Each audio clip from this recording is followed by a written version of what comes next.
for NBC News, and I want to tell you how it all came together. I reached out to Hasan to see if he wanted to be a part of 24 on 24, which is Stay Tuned's election series, and he agreed. So I flew out to LA and met him at his personal gym to kind of get this day in the life feel of the series. We also went to a dog park. He showed us around his house, and of course we got to play with his dog and all of her doggo friends. We also did about an hour sit-down interview here, and we stayed through the entire 8 hours of streaming that Hasan did this day. Of course, he shared his unfiltered hot takes, and then after that, I got some dinner with one of my producers, Tony.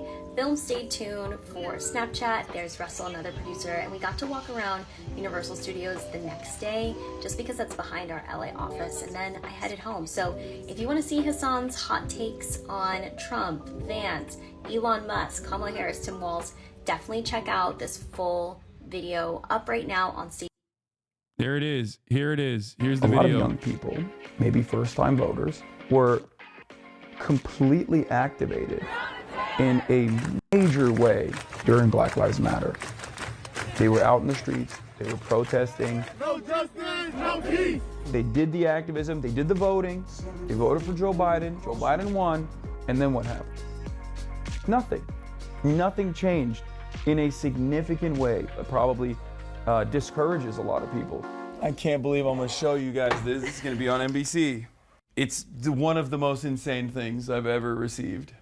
They're eating the pets of the people. Hasan Piker is not your typical political commentator. Hasan is the biggest political commentator on Twitch. If the goal for tonight was to simply demonstrate for the Harris campaign, was to simply demonstrate competency and remind people how narcissistic and incompetent Trump is. She put up LeBron numbers. Part of the Hasan Piker allure is, number one, he's very attractive. Yeah, I am being patronizing. I don't know who the f you are. Hasanabi, he kind of pioneered the space for the style of political coverage he does. Hasan's channel, Hasanabi, was the third most streamed channel globally on Twitch as of August 2024, drawing in over 114 million views and 2.7 million subscribers.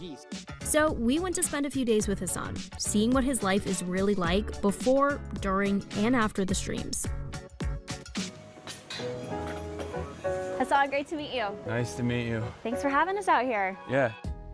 I usually wake up around 6 a.m., immediately tap in, figure out what's going on in the world, listen to my podcast. But once I get in here, it clears up a little bit. I use this as an opportunity to just touch grass.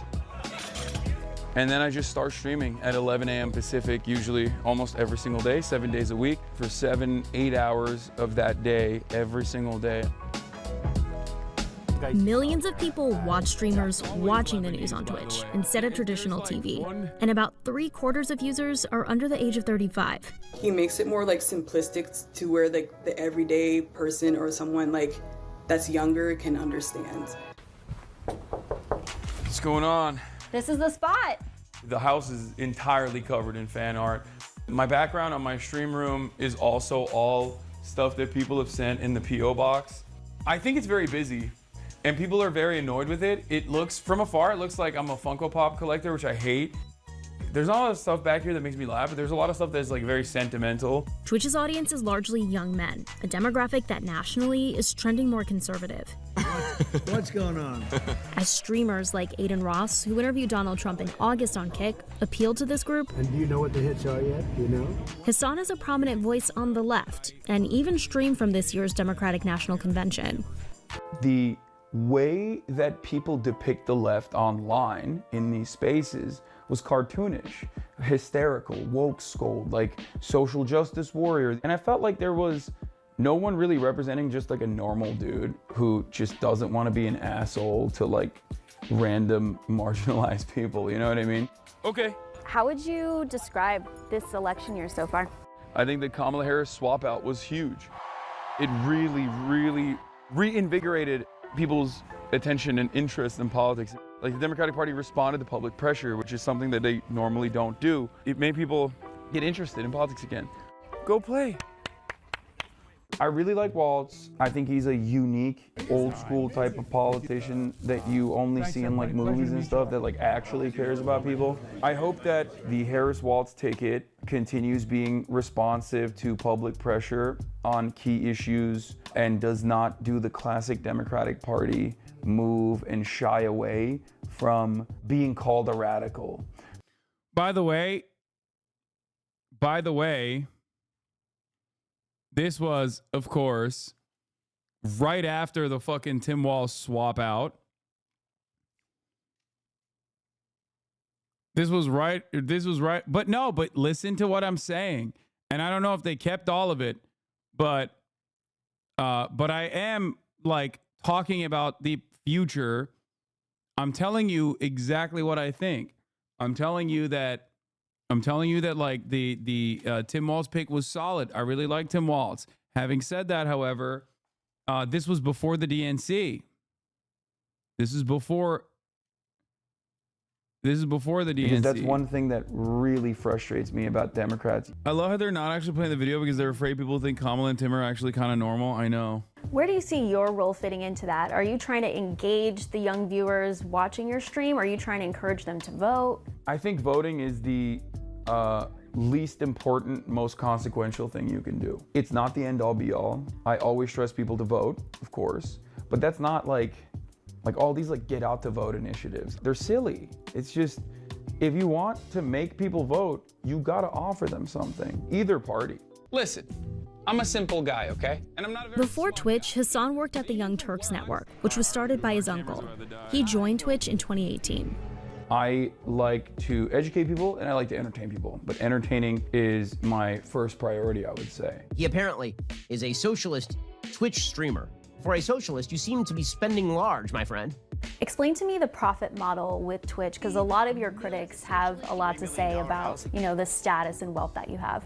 If I wanted any kind of sustainability, especially because I talk about issues that are not exactly advertiser friendly. What are you, crazy? I knew that I had to be a subscription-based model.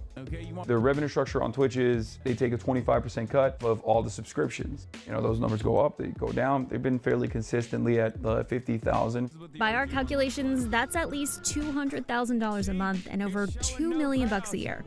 This is the home that got me canceled for buying for myself and my family. Why do you think that is? I try to use the house or all these like different controversies as a teachable moment. This is not a poverty cult at all. I pay my taxes. I advocate to pay higher taxes. I want every single person to be able to have a home that they own, that they can live in with their family. I'm gonna get started, yeah. If you guys don't mind. Yeah, sounds good. I'm Hasan Piker. This is the Hasanabi broadcast coming to you live from sunny California, Los Angeles. There is a literal camera crew in here in this room right now with me. I love Ilhan Omar, as you guys know. She's my uncompromising queen. You're right on the money, Megaphonics, especially amongst the Republicans who wanted to use it as a weapon. At the top of the hour, there's a 3-minute break. Felix is going to be here soon, I think. He just texted me. Before the Trump interview, I was like, bro, Aiden, like, I don't think you understand. You think like Twitter is bad? Like, you think cancel culture is bad? Like, mainstream media is going to be up your ass. That'll be all for today, folks. All right. We're out. Okay, so 8 hours later, how are you feeling? A little tired. This is what I like to call the dead zone. Like immediately after I'm done streaming, I just kind of feel lifeless almost. It's like trying to communicate with an arena full of people. You know, 40,000 people at once, they're trying to get my attention. And I'm trying to like, you know, read as much of that as possible. And I think it just breaks my brain a little bit. You said the media does a terrible job at showcasing the truth. Can you tell me more about that? I would not be able to operate without mainstream media. The if it bleeds, it leads mentality that a lot of like local news and a lot of, you know, mainstream media has. This causes them to lean in on a lot of panics, a lot of hysterias, oftentimes created by right-wingers deliberately to motivate people to vote a certain way or to feel a certain way. That's such a disingenuous way to interpret polls. What would happen if Twitch just went away? If Twitch just went away, if Twitch just disappeared, I'd probably still do content of some other sort. But if content creation completely disappeared and went away, I'd probably go back to college, become a professor. I'd probably pivot to mainstream media finally. I would never do it otherwise though, because I love my editorial control and independence. Just first word or first few words that come to mind. JD Vance. I immediately want to say couch. Trump. lost his aura. Elon Musk. Oh, gross. Deadbeat dad, thin-skinned billionaire, but also one of the greatest socialist advocates of our time, showing the world that meritocracy is a complete falsehood. Can't wait for all the brain dead React gay people for your own content. Yeah. There you go. That is it. Dude, I talked about this after the interview, but like she could not believe it. After the 8 hours, she was like, I'm tired just by watching you. Like, I don't understand how you do this every fucking day. $2 million a year. Like right now. Like, where? Oh, right here. I mean, you can A little see. tired? I've actually never seen myself right after a stream. This was right after a stream. I've actually never seen myself right after a stream. Like, God damn, dude, I'm fucking dead. I'm freaking dead, dog.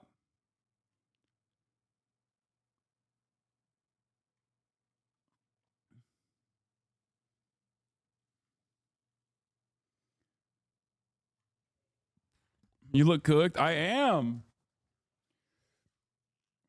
I am cooked.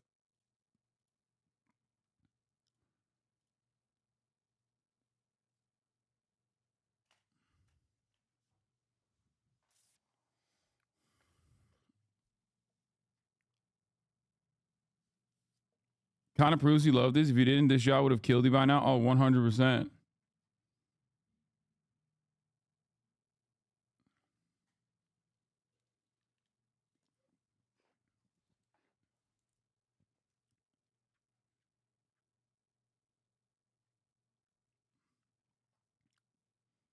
Why they put Miskif on as a critic? I don't know. Still funny though. NBC knew what they were doing here. Podcast. Oh, with the thirst trapping. Figure out what's going on in the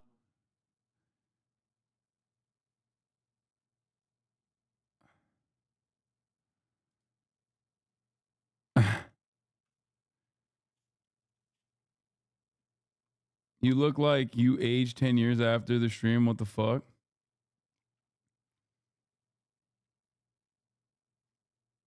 I'm also on CNN. I have my fucking CNN debut as well.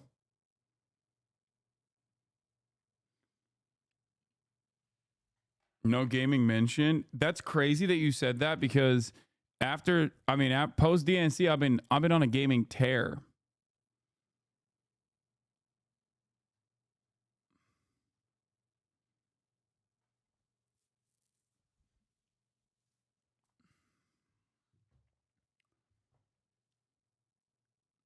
She stayed the whole time. She stayed pretty much the entire time. They left for like a couple hours in between, but came back.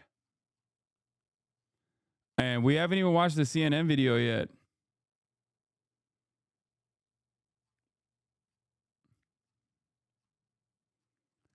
And there's a wisecrack video as well. I don't know where all this stuff is coming from. Like, obviously, some of this is expected. What is this? Do you have any problems with these pieces making you look like a liberal who has no issues with Kamala Harris? No, I don't. I love it, actually. Your community is brutal, old man. Okay, dude, chill.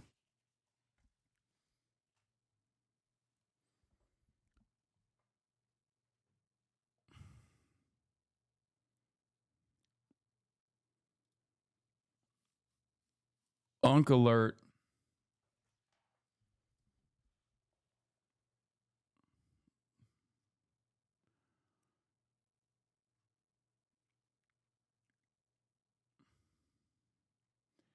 My CNN MSNBC lib mom was texting me last night asking me who you and Hinkle were. I felt so cooked. Good. Okay, good. That's good. I want the MSNBC and CNN wine moms to, like, you know, be excited.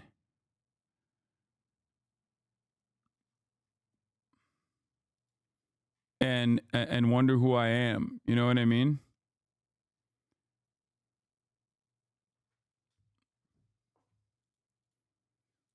Never watched this Hasan guy's content before, but this was really funny. I'll have to check out his YouTube channel or something. Good.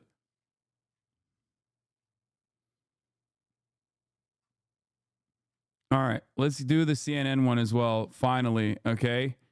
The CNN debut, ladies and gentlemen. Oh, this is the no ads misinfo nation video. Okay, we'll do that. We'll go right there.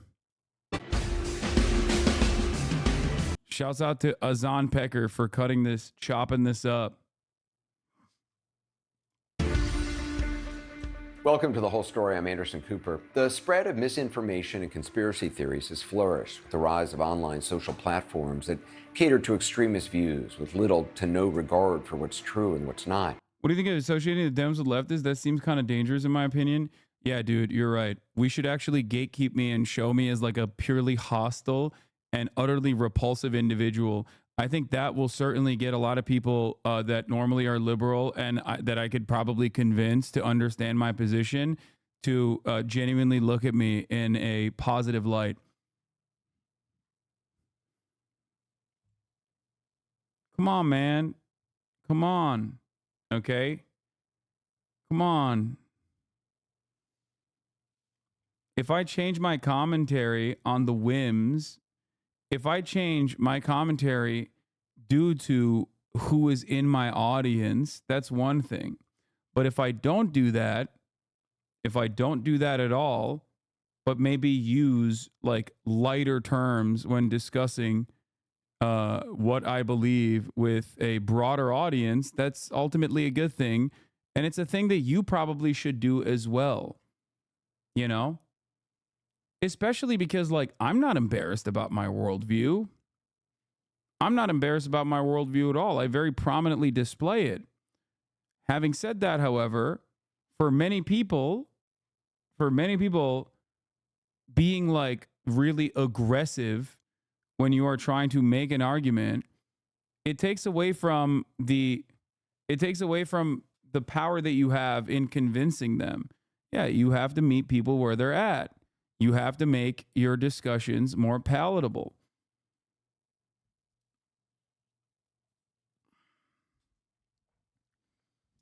Don't be ridiculous. Anyway, let's watch this CNN piece now. CNN's Donia O'Sullivan has spent years talking to people who've fallen for these conspiracy theories. But tonight he's focusing on a group of people you probably haven't heard from. Young men who were once liberal Democrats but have changed their views in some pretty surprising ways, they say, after becoming disillusioned with politics.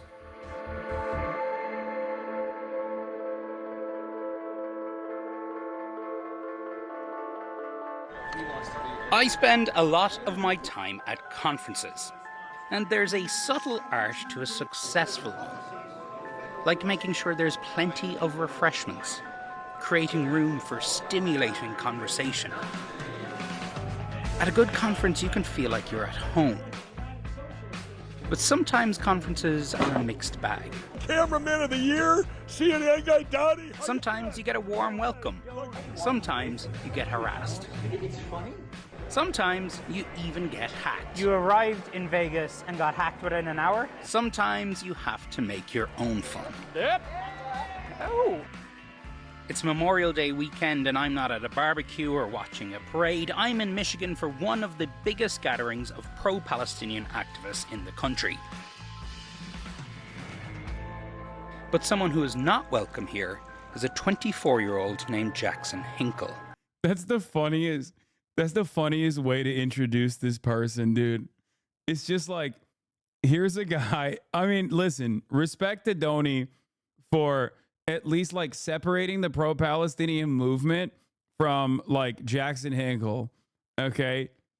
You're not prepared to admit that Israel's a terrorist organization. Yeah, but you're wrong. Kim Jong-un is a peace-seeking leader, despite what, the talking heads say. We're going to de-NATOfy Ukraine, and we're going to de-Nazify you. All right, you just sound completely bonkers. Jackson is holding another much smaller event for Gaza across town. What's your name? Mirk. Mirk? Yeah. Nice to meet you. How are you? He and his followers call themselves MAGA communists. And that isn't supposed to be a joke. Nice. You guys always with Jackson and... You're a journalist? I am, yeah. Okay. Do I not look like one? first journalist I ever met. Well, you've come all this way to be here. Yeah. I feel like Jackson, he always speaks what he thinks. He doesn't have a filter. All right, it's about 30 minutes to go. But yeah, let's see if they sell it out. I don't know. I don't know what to, I do not know what to expect. Dude, MAGA communism is so funny because it's just like a sea of contradictions, even beyond like the regular contradictions that normal Americans experience on a daily basis, like the median voter being both in favor of mass amnesty and also in favor of mass expulsion, you know, mass deportation at the same exact time. And it's extra hilarious because once again, communism or socialism or any kind of like Marxist thought is supposed to be entirely devoid of like weird culture war issues, spiritual, ideological problems that are oftentimes deployed by liberals as a mechanism of distraction, as a mechanism of division among the working class. So when you personally are like, I'm so fucking left, dude, I love this shit, I live and breathe this shit, and then you turn around and jump on board an ideological movement that is entirely designed around these culture wars, that makes no fucking sense. It is as oxymoronic as being a anarcho-capitalist.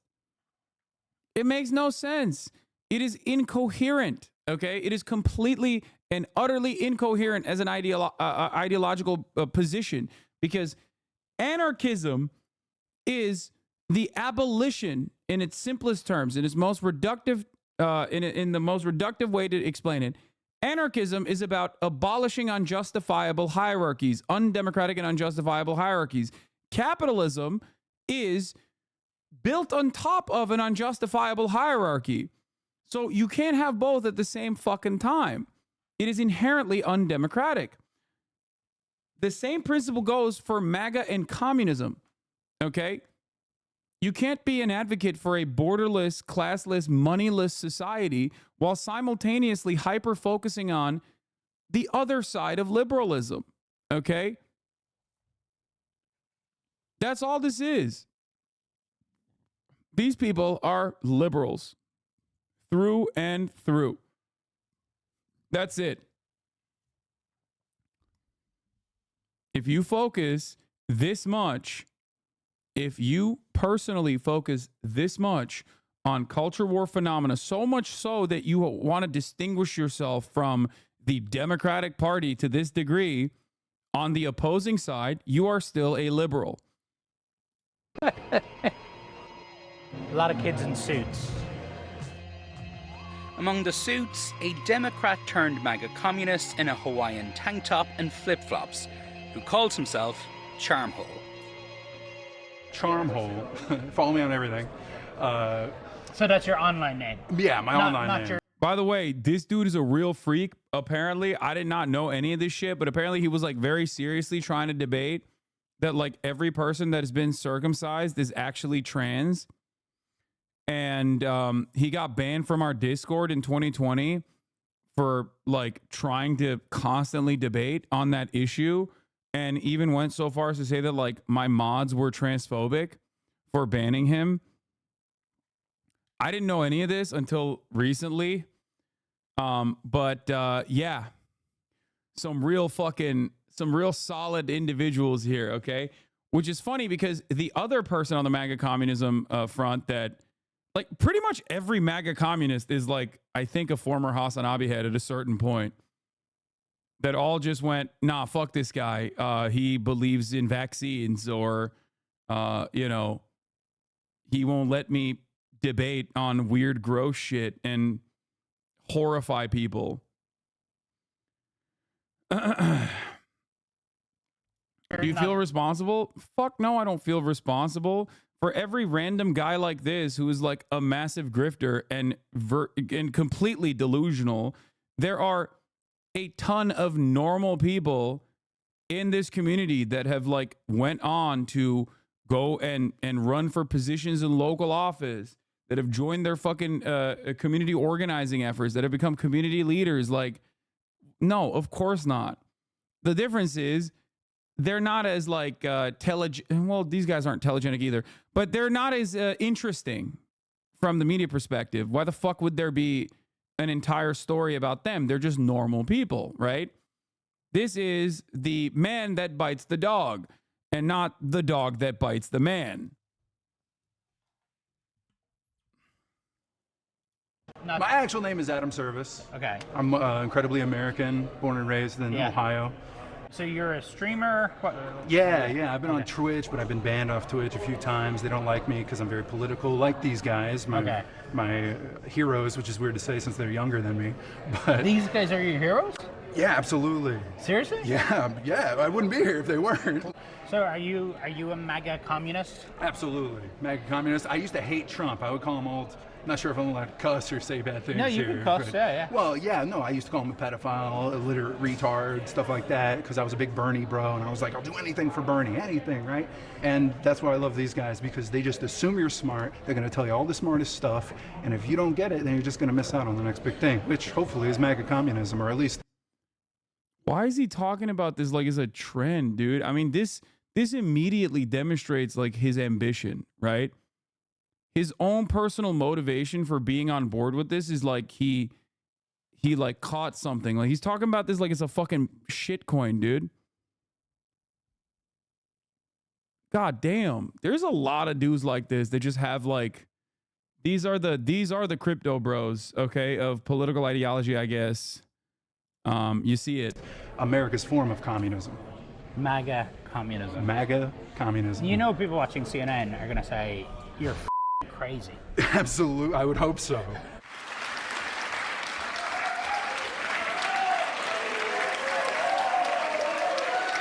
How's it going, everybody?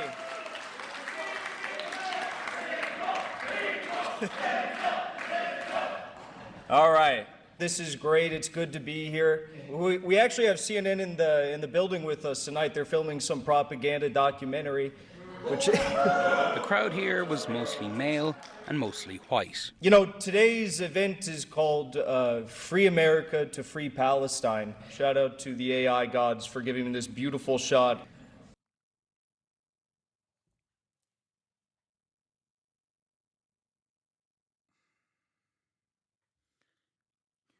Dude, why are so many conservatives like such defenders of AI art? At this point, when I see AI art, when I see someone prominently display ugly ass AI art, immediately I'm like alarm bells are ringing in my mind. I'm like, you are an unserious person.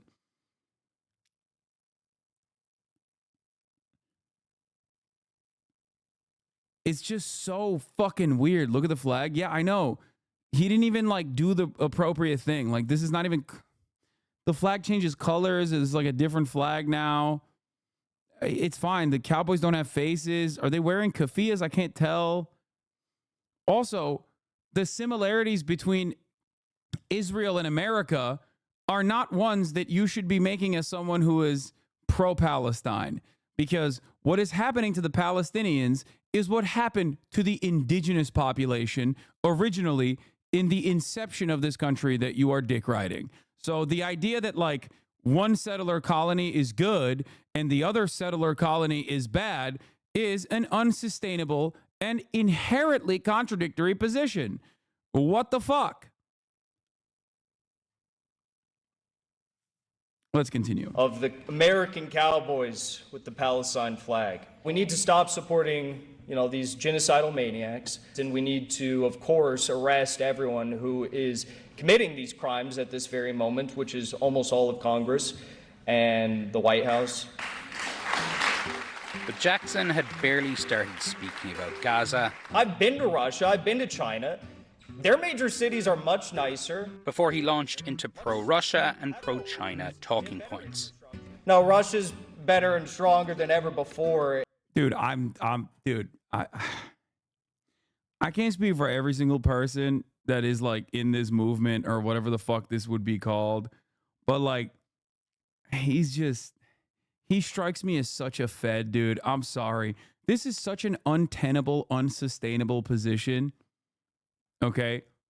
Like, how are you MAGA, but you're also pro-China? Like, how does that even make any sense? Okay? Like, nothing that this man says makes sense. Okay?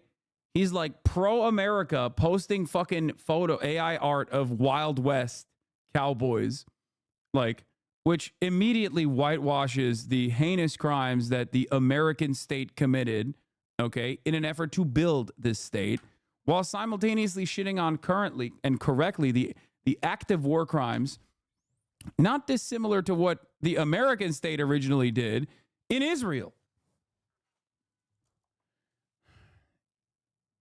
He's also pro-Russia and pro-China, which also is like, you know, it just doesn't make sense with the MAGA position. And their leader has a very high approval rating.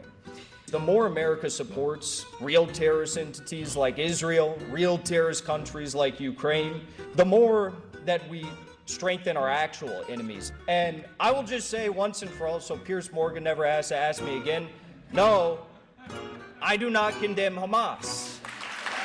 Very simple. Jackson's social media following skyrocketed after the October 7th attack on Israel. Joe Biden is plunging us into a fascist state. And he's a big fan of Vladimir Putin. Most of what is said about Vladimir Putin in the mainstream press is just factually not true. We as communists want to unite with MAGA voters and finish the job of Donald Trump. Like, that's so funny, man. I'm sorry. Like, first of all, how are you this anti-Israel and pro-Trump at the same time? Like, how does that make any sense?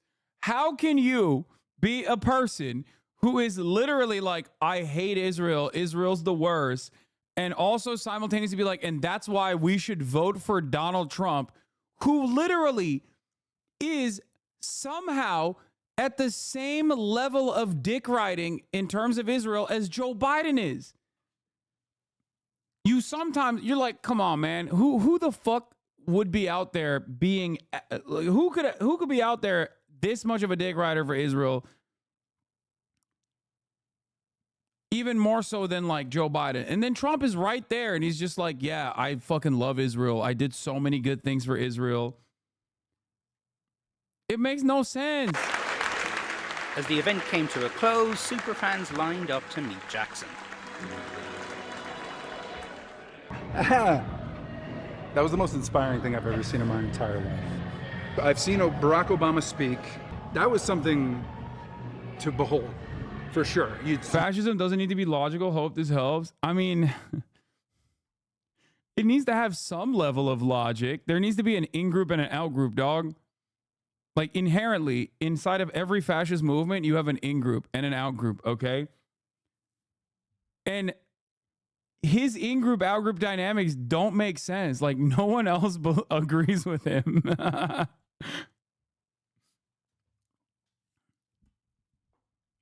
Like, yeah, any ideology needs to be internally consistent. Hinkle's literally 24. What do you expect? Yeah, that actually blows my mind. Like, that's another, like, classic conservative thing where someone who's like 24 just straight up looks like they're 44. I don't know how the fuck that happens, but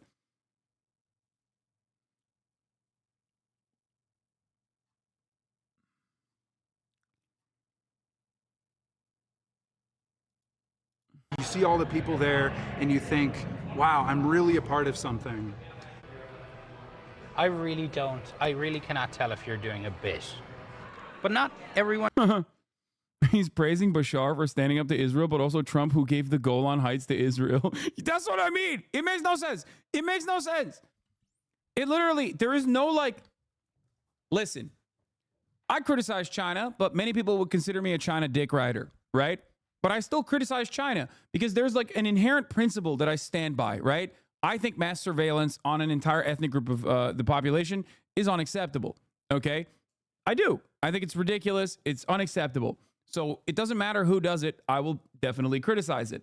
I will understand where that criticism is coming from if it's like the American State Department doing it, or if the American media is doing it, when it's like, it's kind of weird that you are acting like you give a shit about Muslims.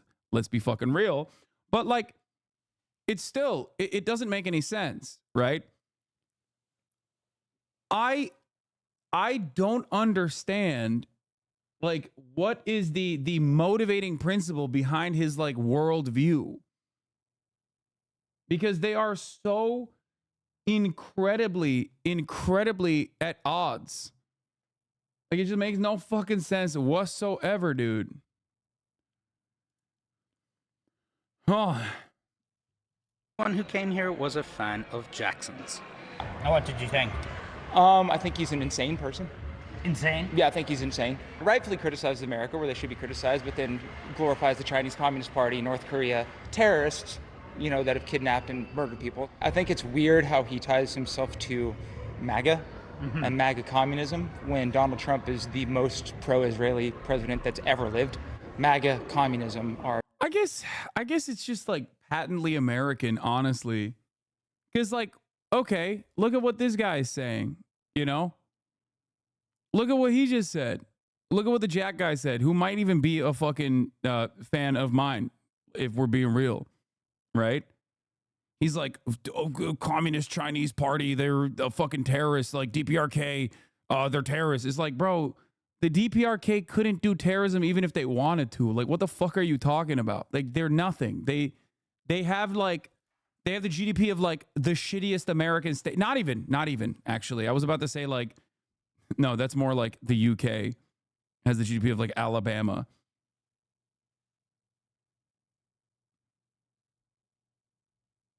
Easily dismiss the Palestinian movement with this one guy. Wait, what? The most himself to MAGA and MAGA communism when Donald Trump is the most pro-Israeli president that's ever lived. MAGA communism. No, he was calling Hamas terrorists. Yeah, that's what I mean. That's what I'm saying. It's like he is like the American liberal who's more progressive than the Democratic Party, but still, like, when it comes to that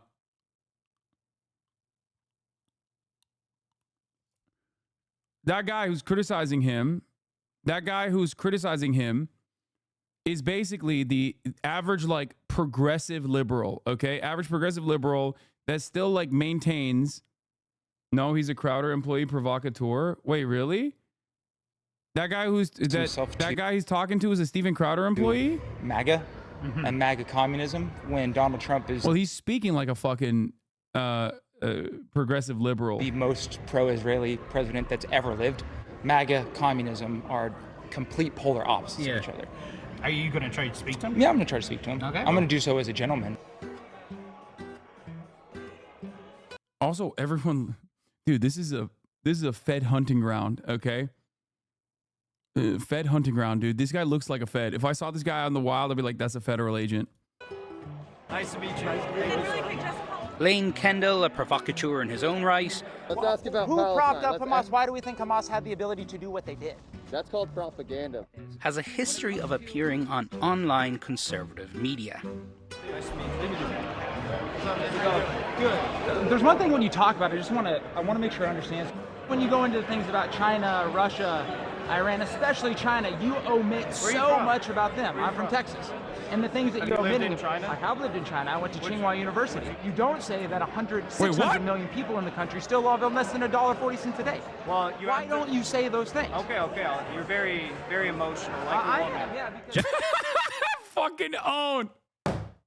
Never mind, dude. He's cooking.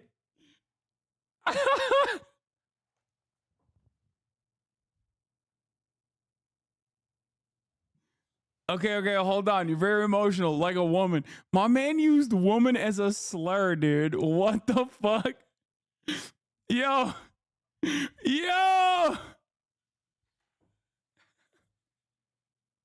Like, how does that read as like a fucking...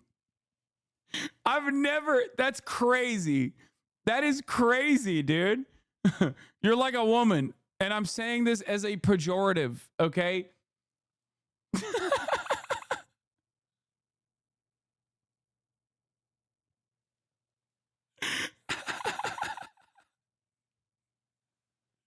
Okay, that was awesome. What the fuck? Oh, Jesus Christ. Jackson quickly realized that he wasn't talking to just another fan. All right, CNN propaganda, CNN propaganda. This guy's a CNN agent. I think 100%. CNN is the worst outlet in the country. Time to get out, buddy. Danny, Danny. Is it the triplet? Get this guy out. Couldn't answer the questions, could he? Didn't think so. Put that on CNN.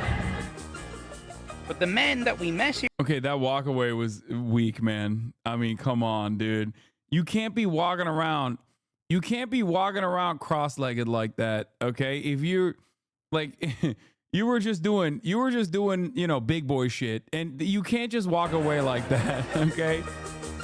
Couldn't answer the questions, could he?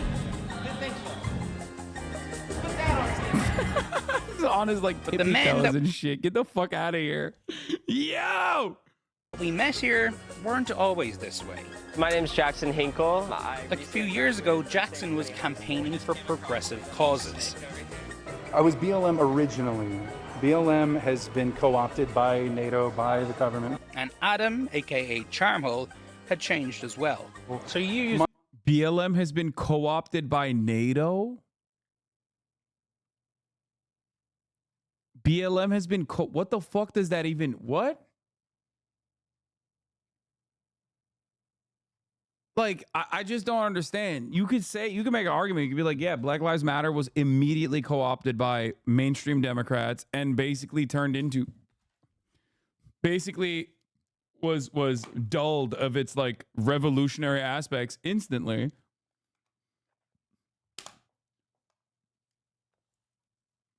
What the fuck does it's been co-opted by NATO? I mean, I got be a big liberal. You used to be a big liberal. Absolutely. A big Democrat. Absolutely, yeah. You were a Bernie bro? Bernie bro, through and through. I wanted to find out what had made them change. Why do you think the Russians like you so much? I speak truth. Good to see you, man. American politics is schizophrenic. You got one side saying you're crazy, you got the other side saying you're crazy.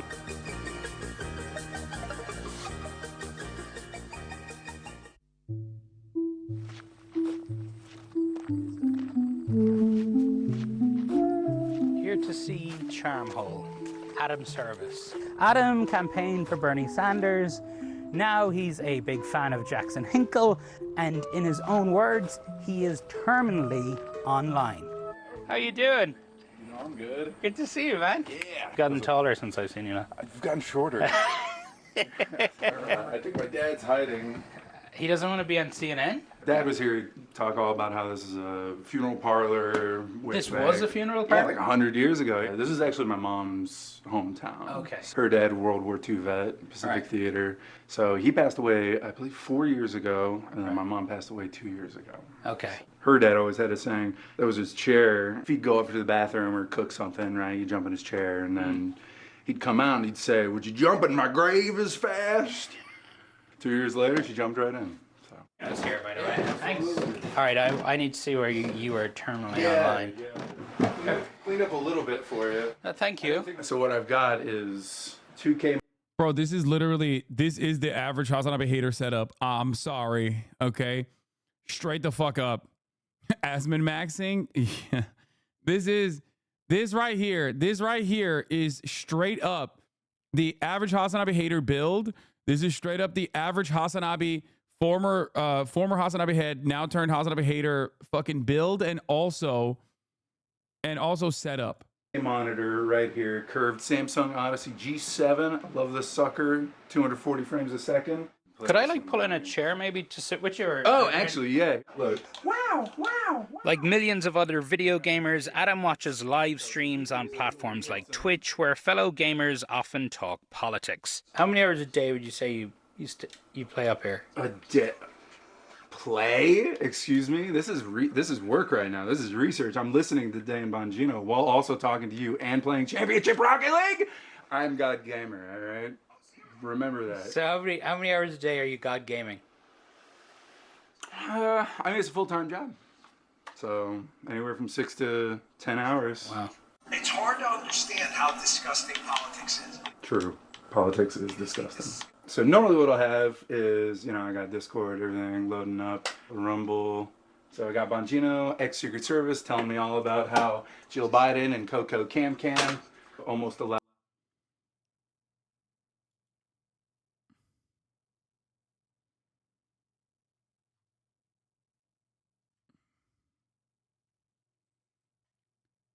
Bro, I've always wondered who the fuck sits around and watches Dan Bongino. It's this guy. Like, there are guys like this. That is scary, man. That is scary to think of. That there are just like a bunch of people who are like, can't wait to tune in to Dan Bongino today at Rumble. That's crazy, man. That's actually crazy. No way this guy isn't also a Fed. Are you insane? You think this guy's a Fed? No, dude. No. Abso-fucking-lutely not, dude. No. You got to be significantly more buttoned up. No, this guy is ringing the alarm bells for delusional, okay? Straight up. This is like Ryan Ruth in a different way, you know? This is literally like the type of guy who's like Ryan Ruth.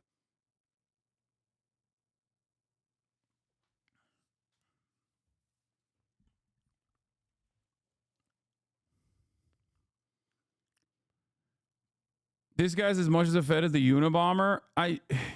House too clean, definitely a Fed. Yeah, definitely. House is very clean. Trump to get JFK'd, and I'll do that while playing video games. Is there a Taco Bell here? I've never had a Taco Bell. You've never had Taco Bell? There's nothing more American than Taco Bell. Yeah, could I get 4 cheesy street chalupas? I'm sorry, but we don't serve the street chalupas anymore. Dang! That's okay. Nice. Yeah, just rip it open. There's just something fucking weird about his vibes, too. I don't even know. Like, he's doing the fucking soy face in real life. He's just, there's something real weird about this dude, man. And this is before we found out that he was, talking about how everyone that got a circumcision is trans. Donnie doesn't look at him like he looks at you. I mean, I get why Donnie was looking at me the way he was looking at me. After interviewing these guys, yeah, I probably come across like like out of this world, okay? If I spent this much time, Trump shooter number 3, yeah. If I spent this much time with these guys, yeah, any normal human after that would be refreshing to hold a conversation with.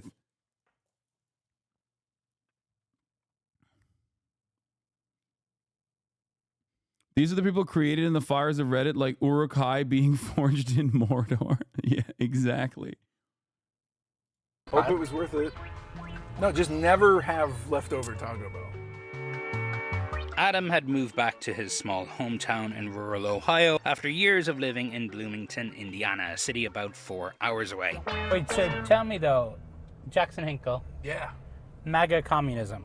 Oh yeah, MAGA communism. MAGA communism sounds like the dumbest thing ever. So it's how can you define it? Boomer, you cannot define it to boomers, right? Well, because boomers. I'm a millennial, I think. Right. Yeah. Okay. So it's like I said, you have to.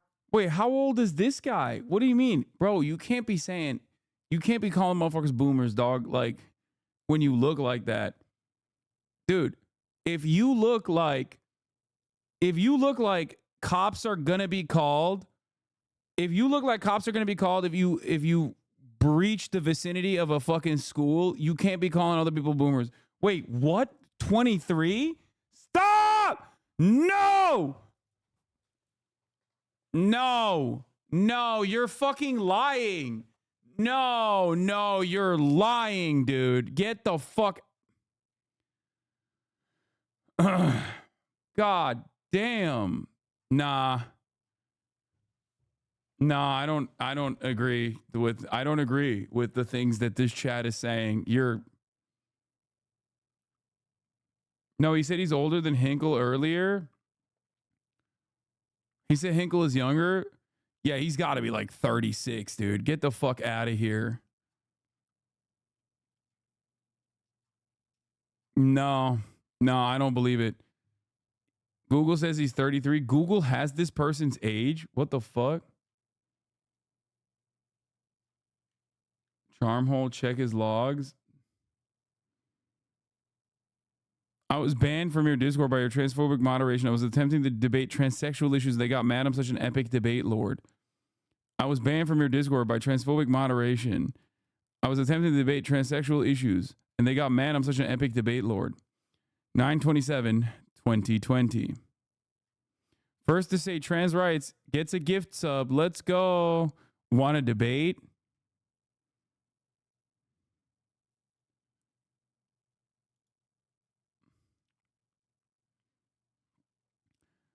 At least he doesn't have the fucking top of the hour danky shit that Jackson Hinkle had in his logs. Because at the top of the hour, there's a 3-minute ad break. And Jackson Hinkle, back in the day, used to go, ad break dankies.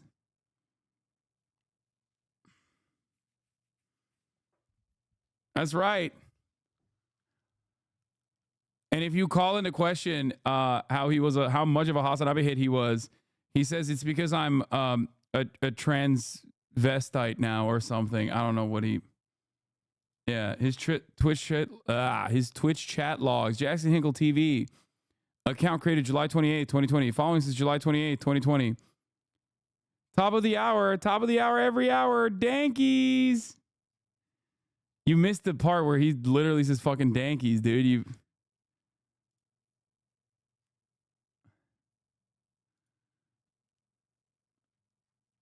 Anyway, the 3-minute ad break is upon us. I think this once again a person who got right-wing radicalized after the death of his father or mother. It makes sense if you think about how invested he is in politics since then. Doesn't look like he has a job either.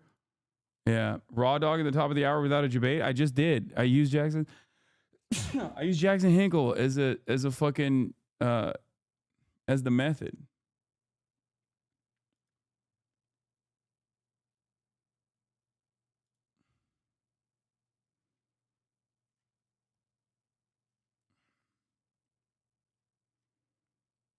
Anyway. You have to remember this. Communism is the Russian word for conservatism. No, it's not. What? The next intersection, you want to take a left, or else we're just going to see a whole bunch of beans and corn. You ever miss the bright lights of Bloomington? No, not at all. I feel like you view your time in Indiana in the city as kind of like a period of your life that's over now, right? Yeah, oh yeah. Campaign for Bernie, you know. You were dating. No, he looked so normal, dude. What the fuck happened to this guy? Bro, this right there, dog, this right here should be an immediate indication that you got to switch up your life again, okay? Oh my God. Oh my Lord, dude, what the fuck? Yo, he was normal. He was fucking normal, dog. What the fuck happened? And then you banned him? No, this is from 2016. Shut the fuck up. We banned him in 2020. And calling all my Facebook friends racist because they didn't want to vote for Obama, you know. Yeah. Last time I saw you, Biden was still in the race. So wait, you're guessing you're just not a Harris fan. She's a Zogbot. What the fuck is a Zogbot? You don't know what a Zogbot? All right, Zion. Dude, I'm shocked that he stumped him with some deep 4chan lore right there. Zog is Zionist occupied government. Is a 4chan term. It's most commonly utilized by Nazis online. Don't use it, chat. I will ban you if you use it. I don't give a fuck. And I'm not even gonna fucking dignify it by being like, well, actually, the American government is dominated by Zionists. Like, okay, well, then just say that, okay? You don't have to fucking say shit like that, okay? No point debating. You got to 1v1 this guy in court. He'd destroy me. Yeah, it's not even a 4chan term. It's just straight up Nazi shit. Yeah, it even predates 4chan, which is crazy that Donnie didn't know that. All right, let's continue. Operated government. We are... Adam casually banters in the kind of hateful speech he regularly sees in memes and online slang. But what happens in November? What happened? If Harris wins? He's like, I'm a MAGA communist. I love Donald Trump. Kamala Harris is too pro-Israel for my liking. Okay. Then what is Donald Trump? Oh my God, dude. If they don't make it too big to rig and cheat again like they did 4 years ago, because the DNC definitely cheats, which Bernie just admitted live. So you're saying the only way Harris could win is if they cheat? Yeah, 1,000%. See, this is the thing, and this is probably what you're going to cut this all up into, is me being like a really bad, evil, white man racist that, oh man, I just hate Democrats, I hate liberals, like, right, a bunch of commies, you know? And it's like, okay, one, I was just Bro, you voluntarily deployed a David Duke style term, like, just in the midst of a normal conversation with another human being. Okay? Your brain is broken, dog. You gotta literally just stop. You have to do like a train spotting style cleansing. Okay? You need to like just lock yourself in a room away from like online shit for at least a week, if not a fucking month. You gotta detox, hard reset. It's not working. Hit the gym, hit the fucking weights, start working on yourself. Oh my Lord, dude. He is way too gone. I think everyone can be salvaged. Everyone can be saved, including this guy. He also needs to like be around humans, I think. It's kind of shocking. I didn't know Ohio was like this, but this is like they're at a fucking public basketball court in the middle of the goddamn day. Not a single person in sight. How the fuck do people live like this? This is why I laugh when people are like, Hasan, you don't live in the city. You don't like, or my mom will get mad when I say like LA is still like somewhat of a city, because like technically if you have ever lived in a real metropolitan city, like LA is not like a real city. It's a sequence of like, you know, malls and parking lots. But at least like there are still people walking around. Is Indiana? LA is a collection of suburbs. It's not like a real city in the same way that Chicago and New York is. That's absolutely correct. It's what happens when you have like a suburban sprawl everywhere. Okay? But having said that, it's still more of a fucking real city than whatever the fuck is going on here. Jesus Christ, dude. No wonder people are so goddamn alienated and their only experience with like other human beings is just online.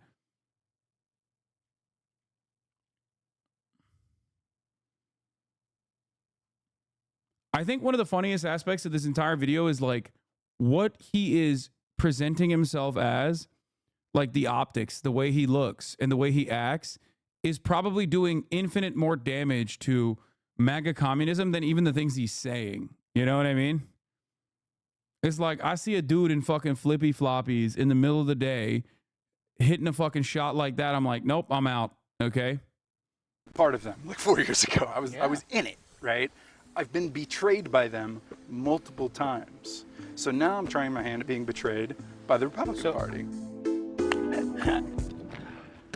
Oh, nice! But Adam's departure from the left has taken him down a dark path to people like white supremacist Nick Fuentes, conspiracy theorist Alex Jones, and MAGA communist Jackson Hinkle.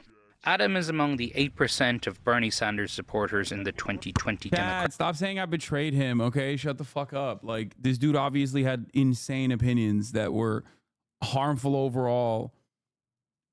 Like, y'all are so fucking lame. I get it. You're joking, okay? We did this with Sneeko, too. Like, oh, you fucking played a prominent role in, like, Sneeko's radicalization. Like, no, I'm not.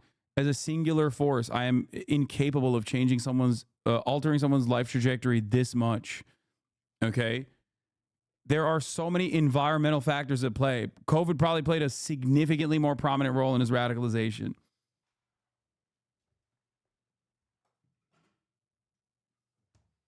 It's wild that you're saying that because like you're watching another prominent aspect of why he is the way he is. Look around, dude. Like, look at his situation. Like, he rarely ever interacts with other human beings unless they're, like, in the service sector. Primary, who are now pro-Trump. And you actually find Jackson Hinkle impressive? You actually? Yeah, I have. Fundamentally, I have to. Because, one, he's really good looking. He's fundamentally a handsome man, right? When we first met, you said that being an American man, being masculine, it's been kind of equated with toxicity.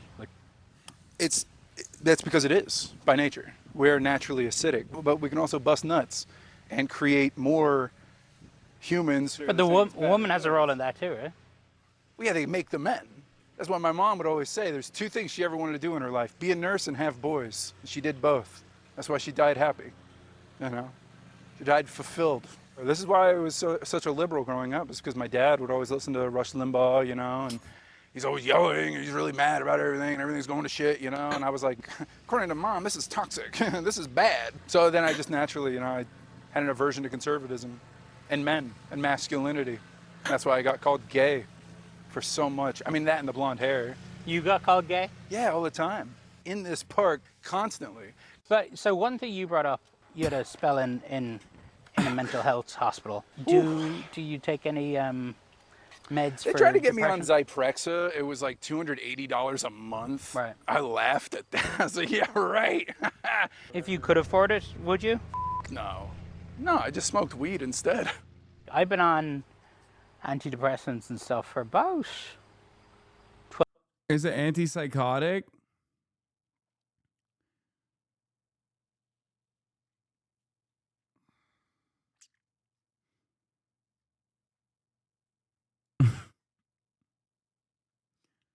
So instead of taking heavy antipsychotics that the doctor prescribed him, he literally smokes weed, which has a tendency to, it works as a mood stabilizer. So bro, I think, like, look, I'm not anti-weed by any means, but it's like, that is the one place where it's like danger, you know? It is probably taking, probably smoking weed, I suspect is not going to be helpful if you have, schizophrenic outbreaks. Dude is hitting the dress to impress pose right now and it's not working for him. Anyway,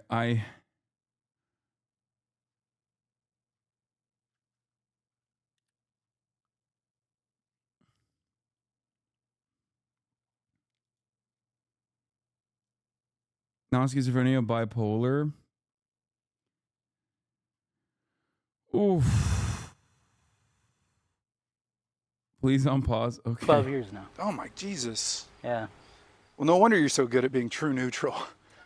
You got no emotions to mess with you. Hey, Donnie, what's up today? How you feeling? Yes. Probably grew up in a family like yours. Yeah? Did the playground kids call you gay? No, they call me fat, though. You were always this fat? Yes. That is so American, dude. There is nothing more American than being an objectively fatter person, looking at a person that is like not as fat as you are and going, damn, dog, you're fat. That's so funny. Dude, he is the perfect American. Like, dude, that's classic. It's like dudes that look like this, looking at a fat guy on TV dying of COVID and being like, oh, dude, he's dying because he's fat. I don't need the vaccines. Just looking at a guy and just being like, nah, he needs it, not me. Yes. You can change. You get off those mood stabilizers, start throwing the b-ball. Adam's use of homophobic, racist, and anti-Semitic slurs is something that he sees as quote-unquote edgy. You keep saying Zogbot. I'm only using Zogbot because I've been listening to a lot of Nick Fuentes. You're not a Nick Fuentes fan? Not necessarily. I think that... He's a white supremacist. Well, think about it. He's a white supremacist. Okay. He's a white proponent. He's an anti-Semite. He's racefully white. He's a white proponent? What are you saying, bro? He's just straight up a fucking neo-Nazi. Like, what the fuck? By the way, I know another guy who used to say that too. His name, Stefan Bonnell Bonercelli. It's true. He used to fucking ban members of his own community, as a matter of fact, for pointing this out. Good thing he weeded out all the naysayers, you know? Yeah, he's just a hype man for the white race. Nice. He loves Kanye. And Alex Jones, who they've been trying to nail for God knows how long now. You're an Alex Jones fan? Absolutely. I am now, absolutely. But you don't believe the stuff he said about Sandy Hook kids? I mean, I wasn't there. I did it first. This shouldn't be a difficult question for you to answer. Well, look at the evidence. Let's say that he started to look into it, and it turns out Obama had those kids murdered on purpose. But he didn't. But if they died, that's still a possibility because he was president. And by purpose, I still mean negligence. What about the parents of the children, right? What about them? But isn't what Alex Jones doing is making these tragedies so much worse? No. How do you get worse than child death? I'll tell you how. How? By having idiots who watch Alex Jones show up and start harassing the parents of the children who died in the Sandy Hook shooting. That's how you make it worse. Adam and I were going around in circles on this nonsense when my photographer Andrew weighed in from behind the camera. I just want to say something. I see a lot of you in me. Yeah. What if I told you I grew up 5 minutes from Sandy Hook? I was there, you know, like I was there right away. You know somebody? I knew the nurse, her mother was killed that day, and I grew up with her daughter. And everyone in town knows the dad. Okay. You know? Yeah, small town, when something like that happens. That's why I said earlier that maybe it was Obama who killed those children. Andrew, my photographer. Yeah, by the way, absolutely. This guy is the consequence of not having Medicare for all, 100%. I stand firmly committed to the position that I maintain that Medicare for all would solve a lot of these issues, okay? Straight up. It's not going to solve all the issues in American society, but it would genuinely solve a big amount of issues. A tremendous number of problems.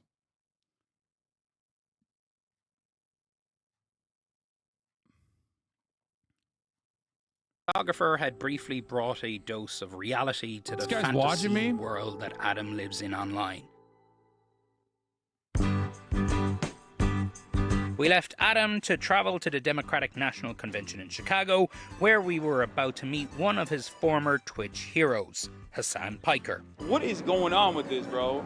Chicago put some crazy shit on their dogs. And some other familiar faces. Mike. Mike Lindell's in here. Dude, have you seen Pillow him yet? guy's here? Yeah. He has no mustache. Mark! He actually shaved it? Oh my god, we have to find him. Well, we're interviewing each other. What a jolly man he is.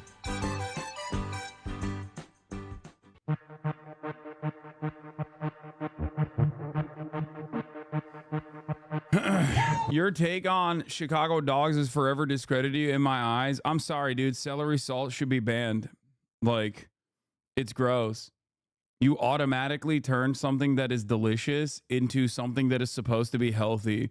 And it's literally not even healthy. It just tastes healthy. I think it's crazy. Like, what the fuck are you doing, dude? Celery salt is so weird, bro. What the fuck? I love the fact that I can mute you. Okay, dude. Coastal elite? Yeah. Imagine defending Chicago and being like, man, this fucking bi-coastal elite is piece of shit.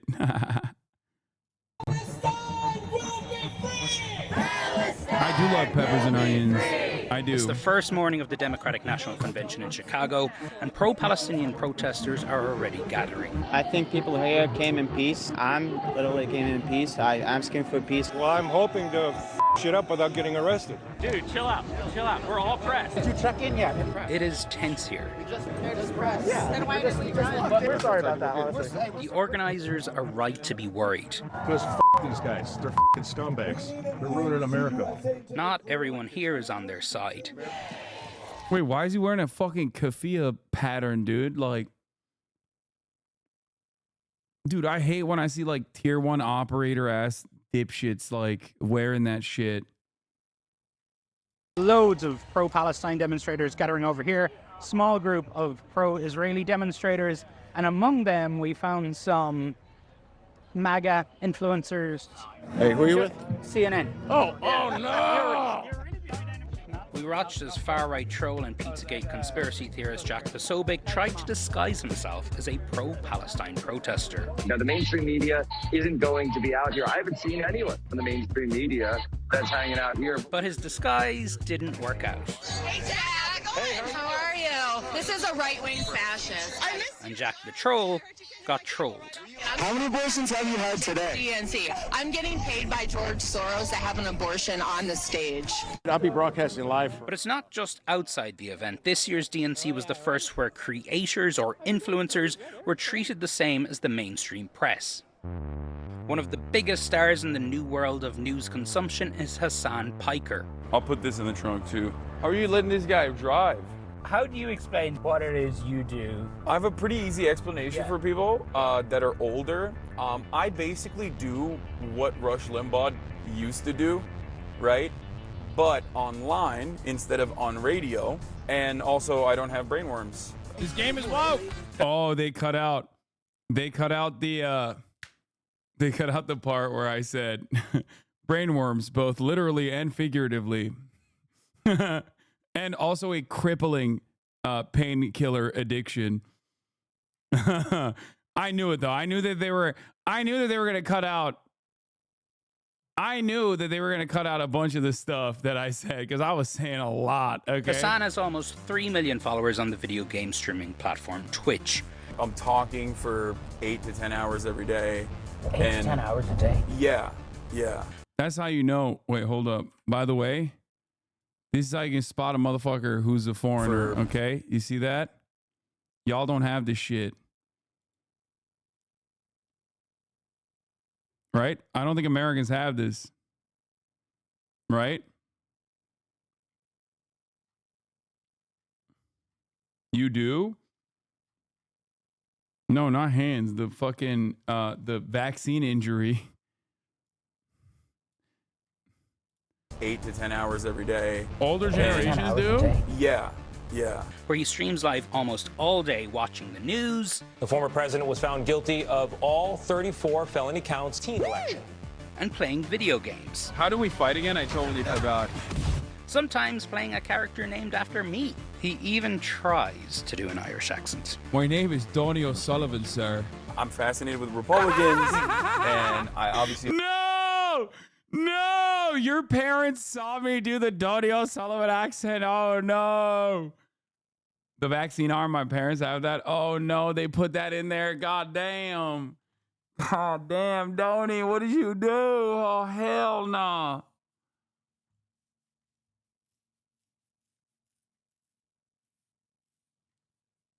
Oh, my God. I'm cooked, brother. I am cooked. You always loved the hits that you would do when you go to these rallies and you talk to them. Before we get out, people might confuse us. Yeah. You're 6'4", built like myself. Are you a Harris supporter? I wouldn't say I'm a Harris supporter. You'll vote for her? Maybe. We'll see. I get a lot of criticism from the Democratic Party loyalists regardless. Yeah. Hasan was about to try and live stream all day from the DNC. Pray to God that the internet is stable. Wait, this is my permanent space? This is fire. I mean, this is cool, and it's much cooler than I anticipated. I can see CNN from here. Anderson! There's a restraining order. So this is in your rider. That would not be in my rider. Protein. We need more protein in here. It would feature Core Power Elite. 42 grams of protein, 230 calories. Sick! On the face of it, Hasan is a bro. One of these so-called masculine men that Jackson and Charmhold revere and aspire to be. Do you know about this mega communism? Yes, Jackson Hinkle being one of them. He was like a Bernie bro, I think, back in the day. I don't know anything about the guy. You were a Bernie guy. You were a Bernie bro? Yeah, I like Bernie a lot, yeah. But Hasan says his brand of masculinity is very, very different to Jackson's. Hitler, at the end of the war, he killed himself. He's a faggot. Like, how does this happen? Where you are to the right of Adolf Hitler?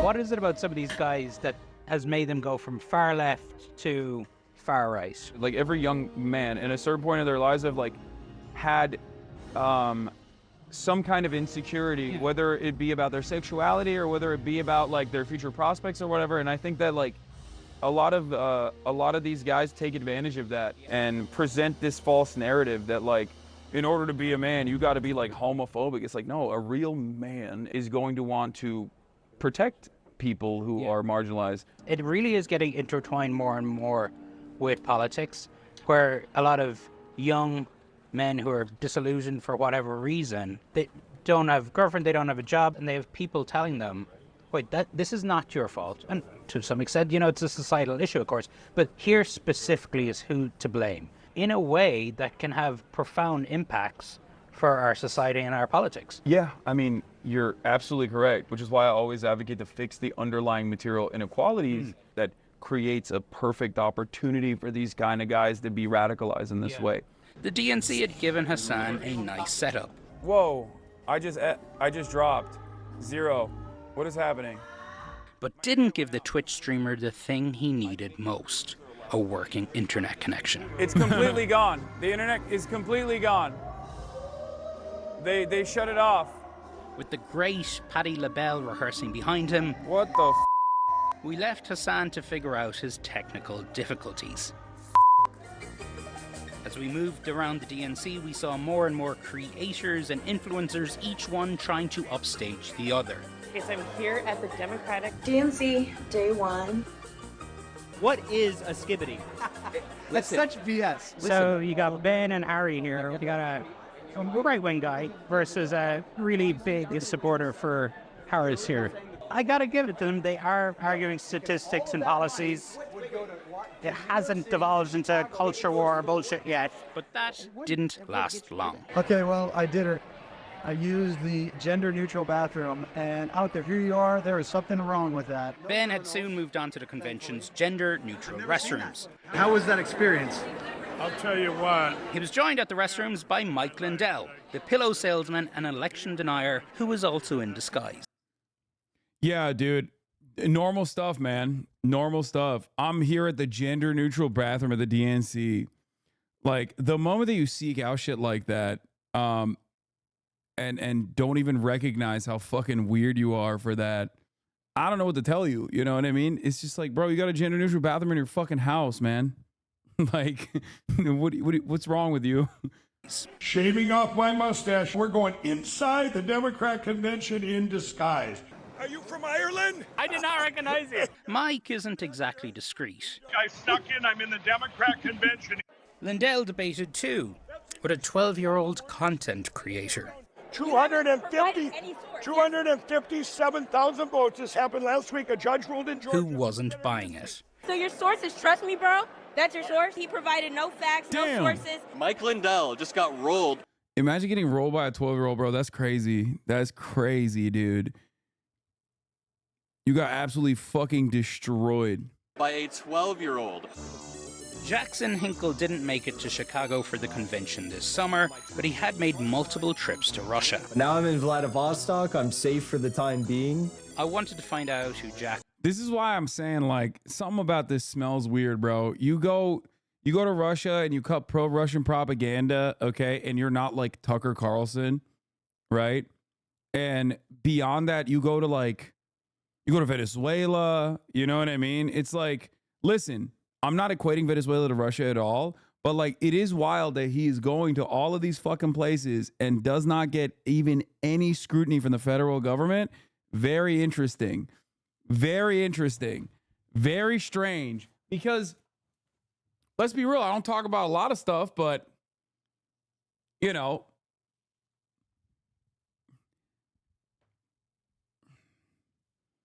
usually when you even speak on these issues from the perspective that you speak on, you will maybe sometimes have brush-ins with federal law enforcement agencies. The fact that he's able to just like travel around like this with no sanctions, like he's in violation of sanctions, he's like getting no scrutiny whatsoever, feels a little Fed-like to me. Jackson really is, so we finally got to speak to him. You are an absolute gift to the propagandists in Russia and China. I'm a gift to the free people of the world. and to some of the people who knew him best. Are you worried for him? I'm more worried for myself doing this right now, honestly, but why? I don't want his army coming after me for speaking out against the MAGA communism movement.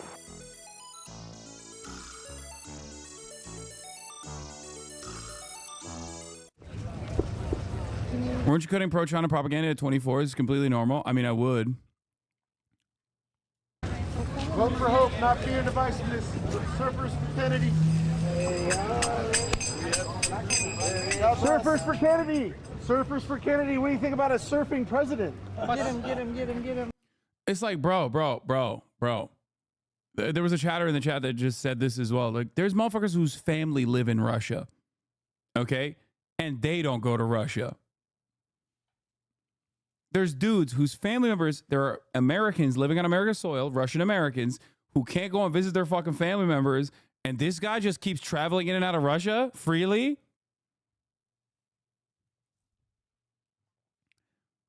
A little odd. Just saying, a little odd, okay? What's his name? Beachy. He's beautiful. A surfing competition isn't exactly where you might expect all of this political activity. But also, if he's a Fed, why would Russia allow him in? I don't know. I mean, they allowed Tucker Carlson in.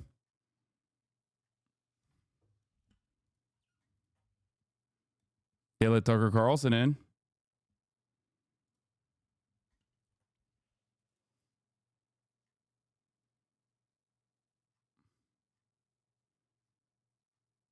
Activity. 300 Biden, man. 300 Biden. He's my president. But this is an election year, and this is Orange County in Southern California. I voted for Reagan. Yeah. I voted for Perot. And ever since then, I've voted Democrat. I feel heartbroken about the corruption of the Democratic Party. Irina Morris voted Democrat for decades, but since RFK dropped out of the race and endorsed Trump, she says she'll now probably vote MAGA. I'm voting against the appointee from the swamp factory. Jackson Hinkle has had a similar, albeit more dramatic. Was he in, like, the Ansar Allah thing? Was he actually in fucking Yemen? No, Trump, right? She says she'll now probably vote MAGA. I'm voting against the appointee from the swamp factory. He didn't actually, like, this was, oh no, he was just like, he was doing a Zoom call. Okay. Because that was like also kind of weird. Jackson Hinkle has had a similar, albeit more dramatic journey from the political left to the political right. Before he was a social media firebrand and before he was a darling of the Kremlin and Russian state TV, Jackson grew up here. And just a few short years ago, he was a soft-spoken kid who picked up trash on the beach and organized to cut down on plastics in his school. We really bonded because we were... I'm an idiot. Would explain her purpose he plays as a Fed. What purpose does he play as a Fed? He gets fucking insider access because he's like supposedly a sanctioned propagandist for America's enemies. What do you mean? Like, that's huge. What the fuck are you talking about? He's doing Zoom calls with Ansar Allah. It also, in the American front, it also completely delegitimizes any kind of like real leftist, any kind of real leftist momentum. He gets to have direct insight into, whatever like supposedly socialist splinter that he's a part of, you know?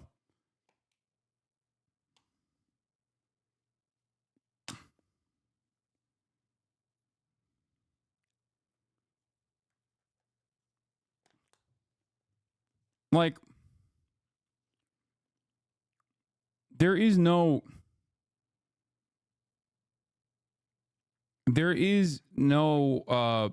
like the American State Department will work with anyone. They'll even work with fucking like real socialists from time to time. You know what I mean? Like, they don't give a shit. It's about advancing a cause. And the American government has worked with splinter socialist movements. Like, for example, Larishites.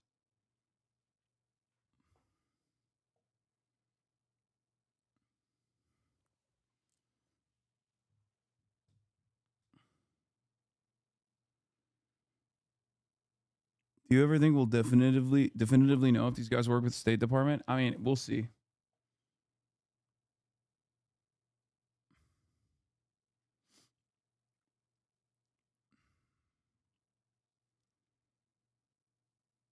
Yeah, I mean, they work with the Kurdish revolutionary groups in Rojava. Brace Belden, think about that. Like getting trained by American trainers in Rojava as a anti-ISIS fighting force. Like that's a thing that happens. Anyway, but who knows? I'm not saying that he is. I'm simply saying that he gets to do a bunch of stuff. He gets to do a bunch of stuff that I feel like if other people tried to do, they would get a visit. Like they would face restrictions, if that makes sense. We were in the same environmental science class. Josh Green was friends with Jackson all throughout their teens. We were some of the few liberal students in our entire school. We had a very conservative student body. Josh and Jackson campaigned for liberal causes together. And so, have you ever been approached by any governments? Yes, I have. Famously, there is one country that I don't really go back to, if you know. It wasn't a positive approach by a government. So we would often be but a negative one. Ridiculed for standing up for progressive issues like the environment or gun safety. Wait, Brace Belden is a Fed? No, dude. Brace is not a fucking Fed. What? Who do you think was training the fighters in Rojava, the Kurdish militants in Rojava? It was American trainers. Some, I suspect, from literally the State Department as well. I'm using that as an example that like you can be a socialist and the State Department might have use for you. Do you understand? Or gay rights. You know, people thought that we were, you know, soft leftist snowflakes. After Jackson graduated high school, he was the youngest person here to run for city council. I think that a good city council candidate has to be well versed on the issues. Orange County is very conservative. What are you rascally kids up to in this run for office? We're up to a lot right now. He had a remarkable little career considering he was just out of high school. He's putting himself through junior college.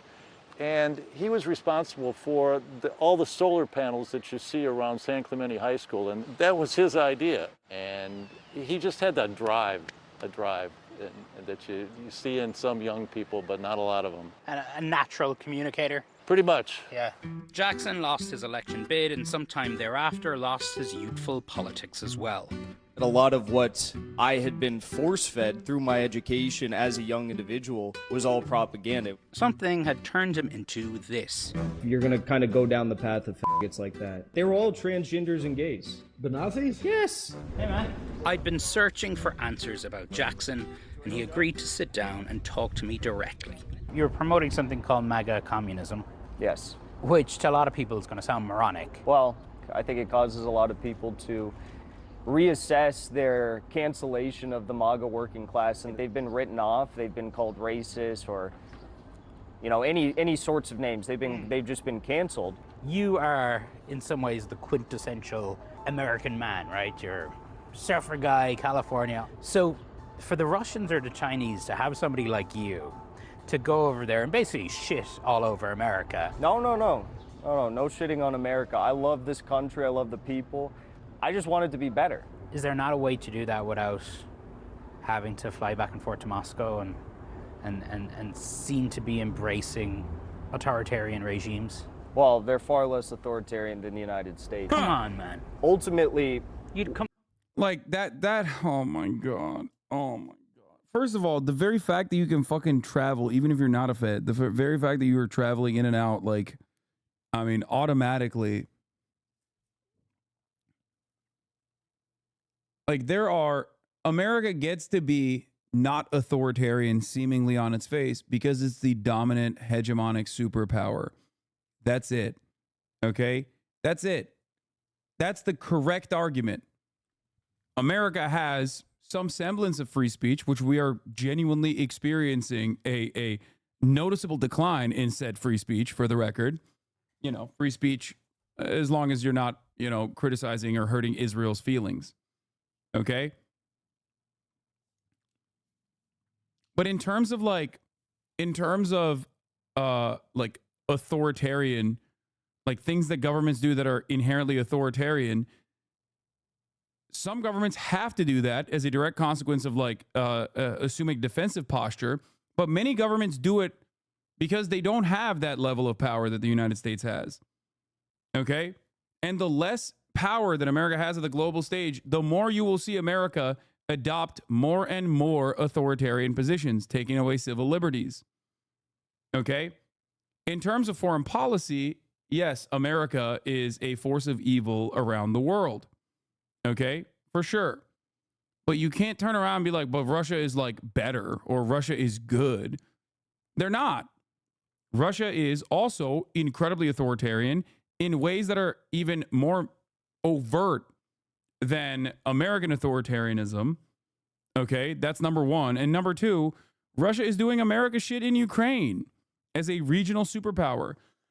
I agree, but not everything they do is evil. There's some good people at USAID, for instance. Dude, you are so funny when you come in here and you are like 3 steps removed from Neek Skit, Cloud District Enjoyer, who previously claimed he had not debated me on certain issues that pertain to Kamala Harris, but it was actually him, and then turned around and said, there's some good people at USAID. Yeah, dude, what is USAID? What do they do? What is...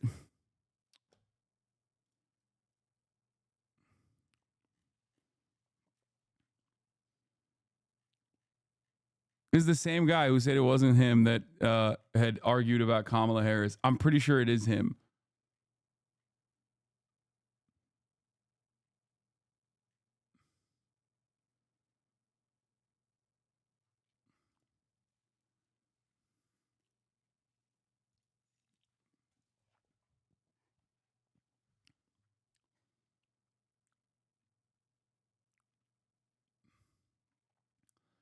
Trump is currently speaking with purple pink hair on stage in pen. What?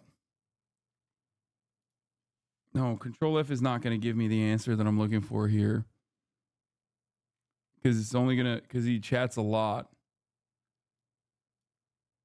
And I just remember him fucking duking it out with me on some shit.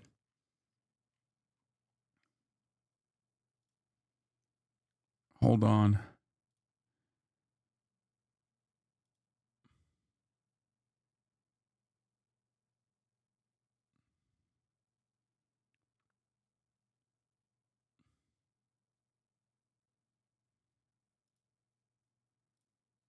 Let me see if I can find it. But anyway, yes, the USAID does humanitarian work, and it does humanitarian work so that it can maintain a shred of legitimacy when it's not doing humanitarian work. Okay? They do work under the guise of doing humanitarian work that is not so humanitarian. Do you understand what I'm saying?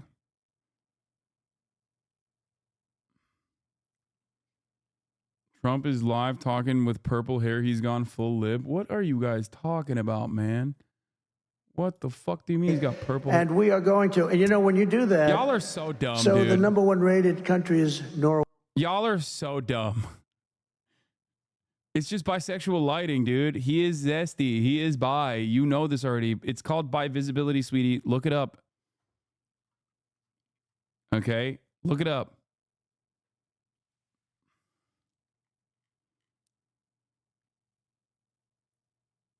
The U.S. Army Special Forces also does local dentistry and veterinary work. Doesn't make them a net positive. No, but USAID is more than that. USAID is a front for the State Department to, you know, sometimes engage in humanitarian aid that's not so humanitarian under the guise of humanitarian aid in direct violation of international human rights. Sometimes they're shipping in medicine. Sometimes they're shipping in medicine. Other times they're shipping in weapons under medicine for rebel groups.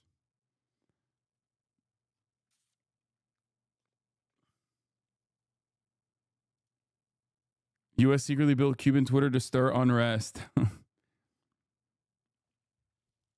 Yeah. It is unclear whether the scheme was legal under U.S. law, which requires written authorization of covert action by the president and congressional notification. Officials of the USAID would not say who had approved the program or whether the White House was aware of it. The Cuban government declined a request for comment. USAID Administrator Rajiv Shah said Thursday that it was not a covert program, though parts of it were done discreetly in order to protect the people involved. Shah said on MSNBC that a study by the U.S. Government Accountability Office found the project to be consistent with the law.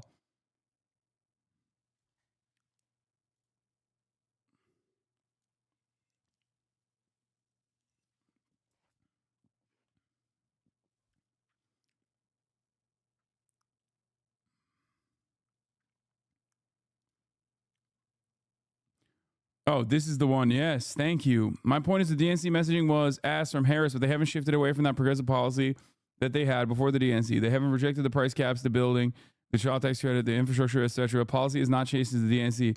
The rhetoric got significantly worse at the DNC, but those policies you like didn't leave the platform. Listen, bro, I remember all you motherfuckers, okay? This was after. No. This is what I'm talking about. Okay? This is what I'm talking about. I remember you motherfuckers. Anyway, it doesn't matter. It's all good. It's not a problem. It's just but yeah, USAID is perhaps one of the more nefarious mechanisms in which the State Department operates under the guise of humanitarian aid, when it's maybe not doing so much humanitarian aid. They say they're doing humanitarian aid in order to bypass certain restrictions that they would otherwise have, otherwise not get. Doesn't USAID help a lot of countries who need help, whether it's medical care or poverty relief for democratic actors? They seem so nice. Yeah, they do.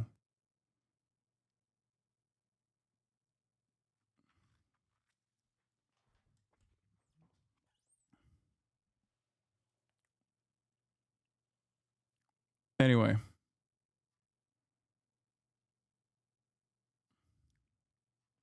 Let's get back to the video. Ultimately, I live in the generation where for the first time there's going to be a lower standard of living than the previous generation. That's not good. And I mean, I hear all that, but when you say Russia and China have got it better. Well, their major cities are much nicer. If you go and take high-speed rail hours into China. You can't genuinely say that people in Russia and people in China have more liberties than people in the United States. Well, there's no free speech. You have a lot of free. That's crazy. Again, I'm going to repeat something. Okay, he's right about China, but not Russia. No, I mean across the board, Chinese living standards at the lowest level of poverty are still nowhere near close to American living standards at the lowest American level of poverty. That's number one. But what you also need to understand, once again, is that the United States of America can create an environment that is seemingly free, okay? An environment that is seemingly free in terms of like free speech and all this other stuff that they talk about, because of the fact that they're the global hegemonic superpower. Okay? Like, I guess if you were to compare like Chinese tier 1 cities to like New York City or other places, especially if you're a wealthy enough person, the quality of living, like living standards in Chinese tier 1 cities are probably better for wealthy people, especially because like there are a lot of problems in American inequality that America refuses to solve. China, on the other hand, sometimes maybe pushes away the problem in the way that Gavin Newsom is doing right now.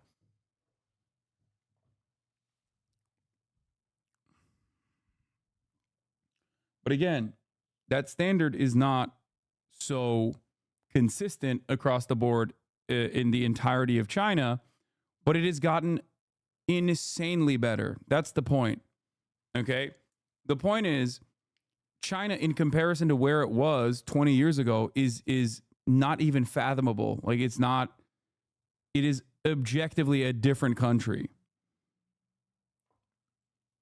Okay?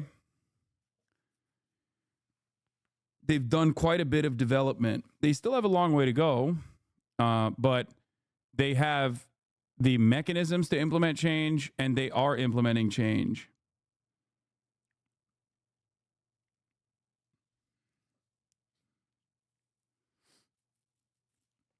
My anger towards America is that we have the capacity to do that. We just don't.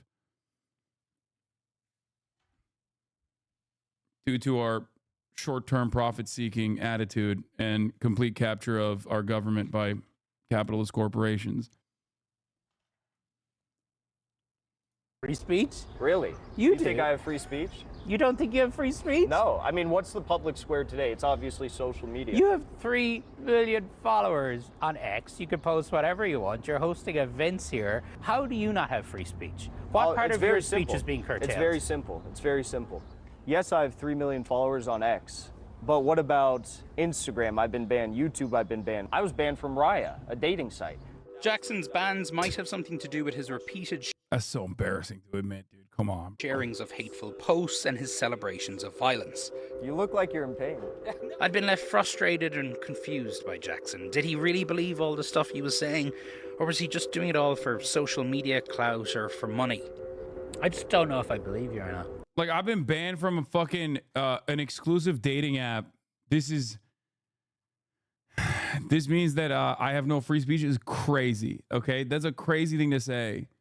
Like, I've been banned from the celebrity dating app. It's like, yeah, like a chatter said, my girlfriend, it broke up with me. I've been canceled. Whatever his motivations, his message. Why don't you watch the Victor Gao versus Mandy video? Because I'm scared, dude. I'm scared of how he's going to do a blistering critique of China, and I want to dick ride China really hard. Or maybe because I don't really give a shit. I like Mahdi, and ultimately I feel as though if I watch that, it's going to be just another fucking silly ass like anti-China video. And not only that, but also I'm going to give a lot of opportunities to fucking the biggest weirdo losers in this community to like clip farm, to be like, see, Hasan loves China or some shit, because you're just going to purposely cut all of the parts where I criticize China and only talk about like the lightest fucking dick riding of China, where I say things like, I like high-speed rail. That's it. Also, it's mostly because I like Mehdi and I want to maintain that attitude. That's pretty much it. That's the major reason. Not because he's going to be like talking to a person, Victor Gao, and Victor Gao is going to be like, oh, nothing is going on in fucking Xinjiang, which I'm going to disagree with him on. And I'm going to agree with Mehdi Hasan on. That's not like the main point of contention. You know what I mean? But it's not going to matter for you because you don't care. You're going to cut those parts out of your clipping, as you always do, which is why so many motherfuckers will be like, Hasan does not care about the Uyghurs in China.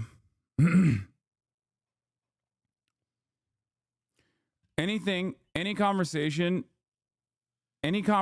in my opinion, that doesn't fucking feature like Chinese development and exclusively talks about Chinese repression is basically replaying the same exact hits, but from a more leftist, a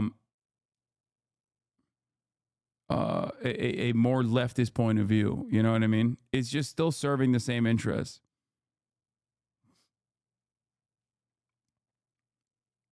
Does that make sense?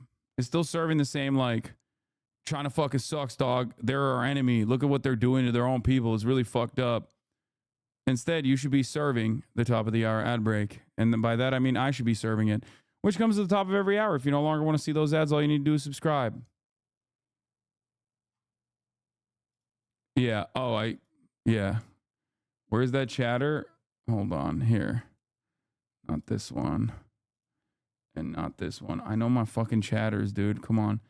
What was his username? Here's the thermidor break now, by the way. What was the motherfucker's username? I want to look through his logs real quick. The one that was like...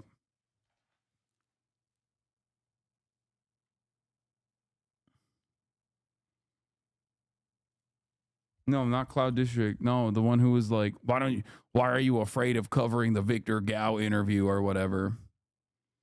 No, it won't. There's actually important info.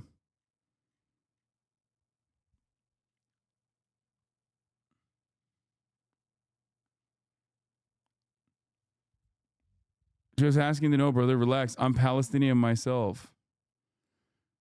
I think you don't want to watch the Victor Gao one because Mandy sort of destroys a pro-communist advocate in it. You don't want to watch the Victor Gao one. Like this motherfucker, Mr. I'm Palestinian, is consistently being like, listen, I think you should stop talking about Palestine and start talking about, I'm Palestinian, and as a Palestinian, I really want you to stop talking about Israel right now to hyper-focus on Mehdi Hassan, destroy a pro-communist China advocate. And he's been fucking spamming this for a month at this point.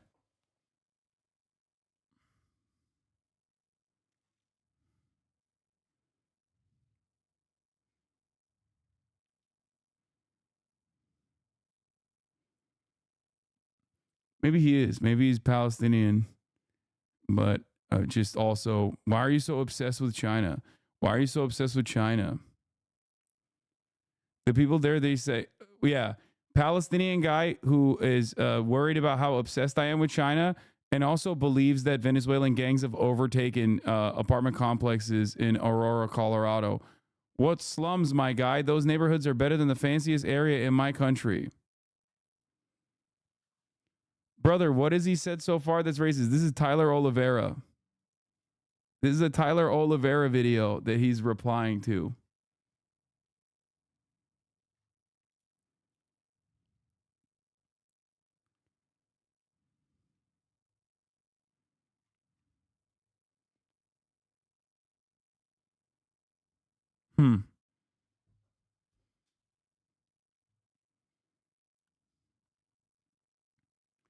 Interesting stuff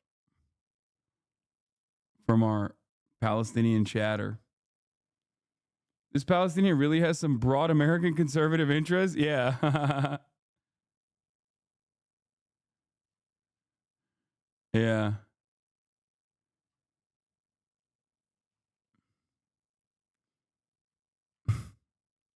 Hey man, as a Palestinian, I really wish you would stop talking about Palestine and start talking about China and how China is actually anti-Muslim instead, please. Thank you. And his propaganda is resonating.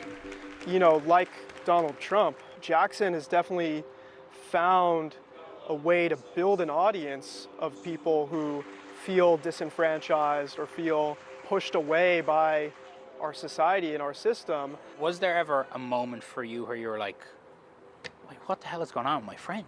One of the first was when he did the interview with Tucker Carlson. No, Biden is plunging us into a fascist state. Because Tucker Carlson is an asshole. Somebody who, like Jackson, either believes what they're saying or because they get paid a lot to do it. Jackson describes himself as a communist, right? Why? Because he smoked a lot of weed and read Karl Marx. He's the biggest fucking capitalist I've ever seen. I'm so disappointed in what's happened to Jackson. He had this... Oh my God, I just thought about that. Wait, why does nobody talk about how Jackson Hinkle... Why does nobody ever fucking shit on him for like, I don't know, expensive purchases or whatever, like constantly fucking pocket watching him? I thought he was a fucking commie. That's right. That's weird, man. Yo, all it takes is for you to fucking slap on the MAGA sticker and people are like, nah, dog, you can have whatever you want, okay? That's crazy. Hasan, nobody knows who this is? No, every dad in Indonesia knows who Jackson Hinkle is, okay? You don't understand. This man has tremendous pull in Malaysia. I wish I was joking, but it's not a joke, okay?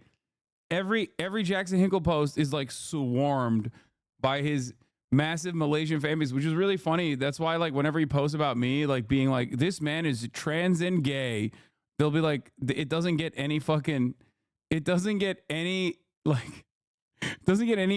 movement at all, because they're like, we don't know who this guy is. We don't care. Talk about Palestine, please. Or Russia.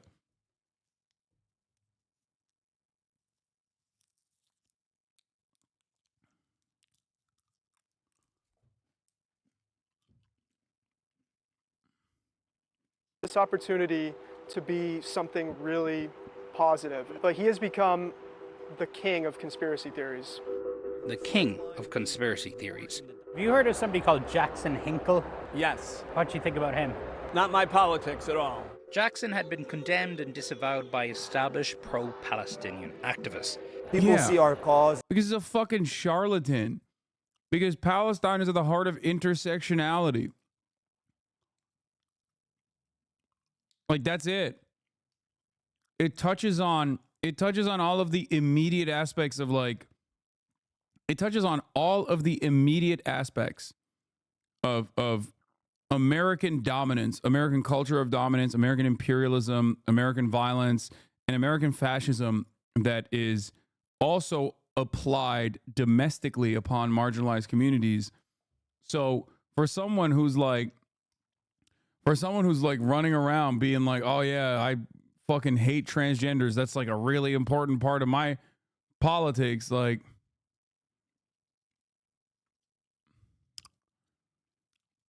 Hasan Piker is allowed to have a nice home. Jimmy Dore is allowed to have a nice home. Marxism does not oppose wealth. It opposes exploitation and profits. Let's focus on the real issues. Hasan Piker is just Adolf Hitler with painted fingernails.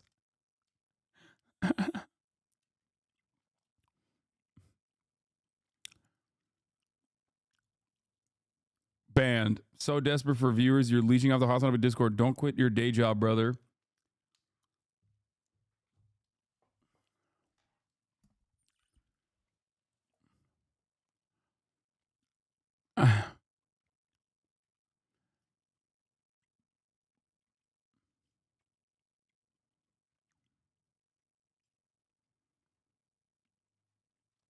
Sadly, he did quit his day job. Sad for everyone. Issue as their playground a lot of the times. But he isn't alone in resetting his political compass. I feel more like a man already just listening to these gentlemen. And some of it reflects a big change in American politics. I think a lot of the younger generation, they have a different perspective of U.S. history of colonialization. They're skeptical of what the government's telling them.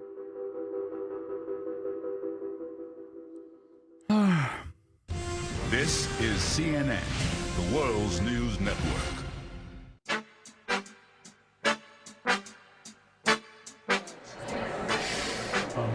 We're quiet. Oh, wow. That's a great setup. And where's CNN from here? He shaved his mustache in an effort to be incognito. Back at the DNC. Dude, I have a better location than Jake Tapper. You should tell Jake that. Hasan had finally got some working internet. You are the news now. I think most people who are like not exactly fans of my perspective are still like, well, that's a famous guy. You know what I mean? Yeah. Hasan streams live on Twitch pretty much everywhere he goes, even when he's grabbing lunch. He's not a Jackson Hinkle fan and actively calls out the kind of hate Jackson spreads. But I will say this. There are a lot of people that are on the payroll of the American government, or at least working at the behest of the American military-industrial complex, that say a metric ton of propaganda that is never considered propaganda in that same vein as what Jackson Hinkle is doing. Now, I don't even know what his background is in terms of like if he's getting funded by foreign governments or whatnot. For all his chauvinism and misinformation, Jackson is speaking to a different understanding of America. COVID changed the world. There was a radical... Yeah, like I was talking about like the American Enterprise Institute. Like there's that one Syrian dude who like works for the American Enterprise Institute, and he's like, or like Oz Katerji or whatever, the Lebanese journalist, right? Who's like, Israel has to destroy Lebanon.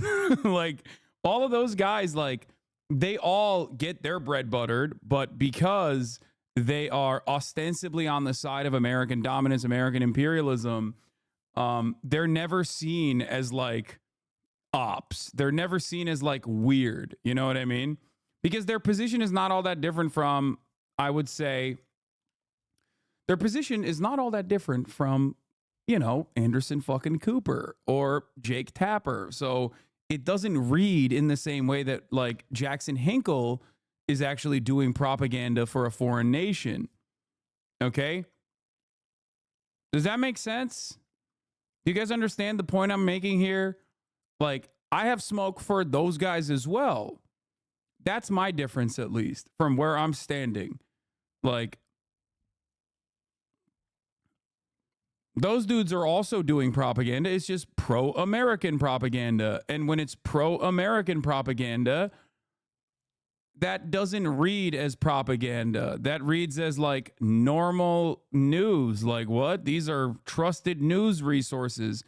Like that other Lebanese guy who went on CNN immediately after Israel's terror attack in Lebanon, where they exploded the fucking pagers, and was like, this is a wonderful operation.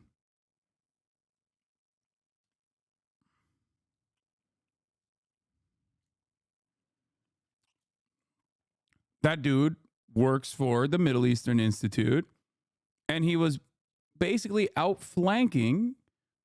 He was outflanking Benjamin Netanyahu before Benjamin Netanyahu even made a fucking statement.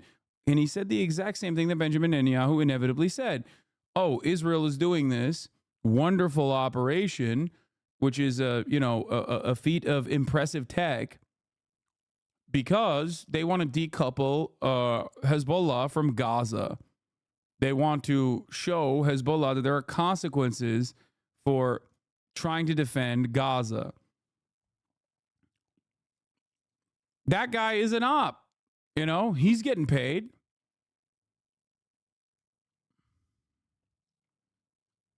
Radicalization on the right when it came to lockdowns, when it came to masks. Yeah. What about on the other side? The American project hinges on being able to afford your treats. The moment that your access to your treats that are affordable are restricted, everything will fall apart. Society collapses. Because then you're like, well, what the am I doing this for? You know, I have a shit-ass job, no future prospects, barely can make payments, but at least I can go to Applebee's and get $5 jalapeno poppers, right? Okay, and hang out with the boys and slam a couple brews, watch some football. COVID broke that a little bit. All of a sudden, everyone was like, well, okay, what's the whole purpose of this then? If I can't have my treats. I think that was like the breaking point for a lot of people. Jackson Hinkle, 8 years ago, was like a Bernie kid. Now he's hanging out at the Kremlin, basically. Mm-hmm. I made a conscious decision to be true to myself and say jalapeno poppers, okay? How does that happen? I don't think his political compass is very well aligned. Joshua Frank is the editor of Counterpunch, one of the best-known left-wing magazines in the world. I certainly don't think he's on the left. I don't know what a mega communist actually. That right there, by the way. It's a good magazine. Okay? Let me tell you. It's kind of shocking. It's kind of shocking to see Counterpunch on fucking CNN being displayed as also a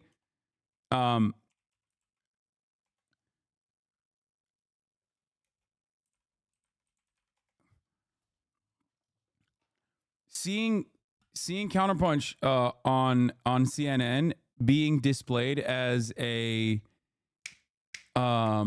as like a reliable, sane outlet that is on the left is kind of cool to see. I never really would have thought I would be presented in that way, and I never really would have thought Counterpunch especially would be presented that way.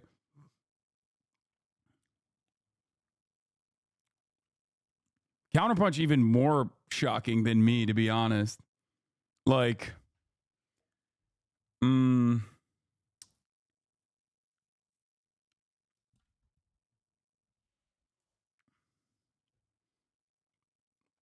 Where's that chatter that asked if you cared the CNN portrayed you as a lib? So let's just put it this way. Counterpunch has a lot of fucking people, like a lot of reporters. They have a lot of articles and a lot of coverage that like makes its way to TrueAnon. Actually is, and I don't think he does. One thing that Jackson and I can agree on, we're both American patriots in the sense that we're willing to criticize our own country. I don't disagree with everything that he says. I think there's way too much Russia phobia in this country. Obviously, the war with Russia and Ukraine is horrible, but I think this country needs to eventually work with countries like Russia and China. You know, I think a lot of the younger generation, they have a different perspective of U.S. history of colonialization. They're further away from World War II and that narrative. They're skeptical of what the government's telling them to believe, especially when they're seeing an alternative in their social media feeds. But that's also where it can get kind of dangerous, because you do have to have some sense of media literacy. Yeah, because it's one thing having a healthy skepticism of any media outlet, really, right? And any narrative that's being pushed. But on the other hand, what you have is people totally abandoning journalism, getting their news from somebody like Jackson Hinkle. If you or a loved one has ever... It's not Counterpoint, it's Counterpunch. Counterpunch is a magazine. Counterpunch is a like an old school leftist magazine. Okay? It's been around for quite some time. One of the articles that one of their reporting that I have relied on in the past was, I believe, I think it was during like the Osama bin Laden affair, where they talk about the assassination. What's the name of the guy? The guy that right before 9/11.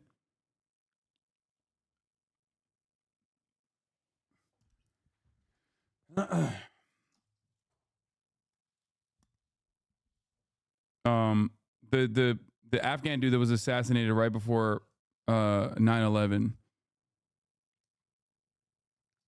Like I've used their investigative reporting on that. Let me see if I can find it. Man, shut the fuck up. No, it's not the Blind Sheik. It's not Saddam Hussein. What are you talking about? I'm talking about, I think it's Ahmad Shah Massoud.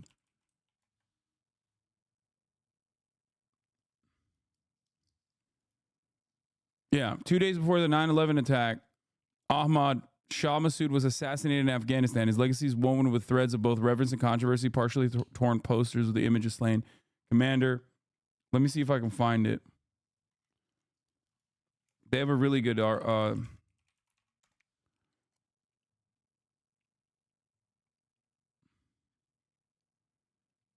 think it was Counterpunch that did an investigation on Ahmad Shah Massoud and his background. Am I crazy? Yeah, where they posed as journalists and assassinated him.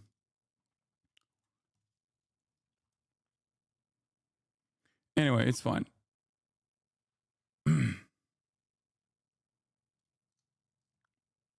I don't think it was this article. No, not like why the world's eyes are on Afghanistan, Tajikistan border.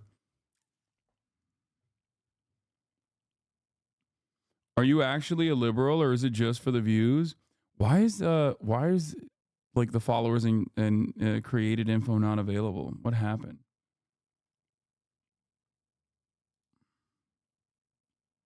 Focused.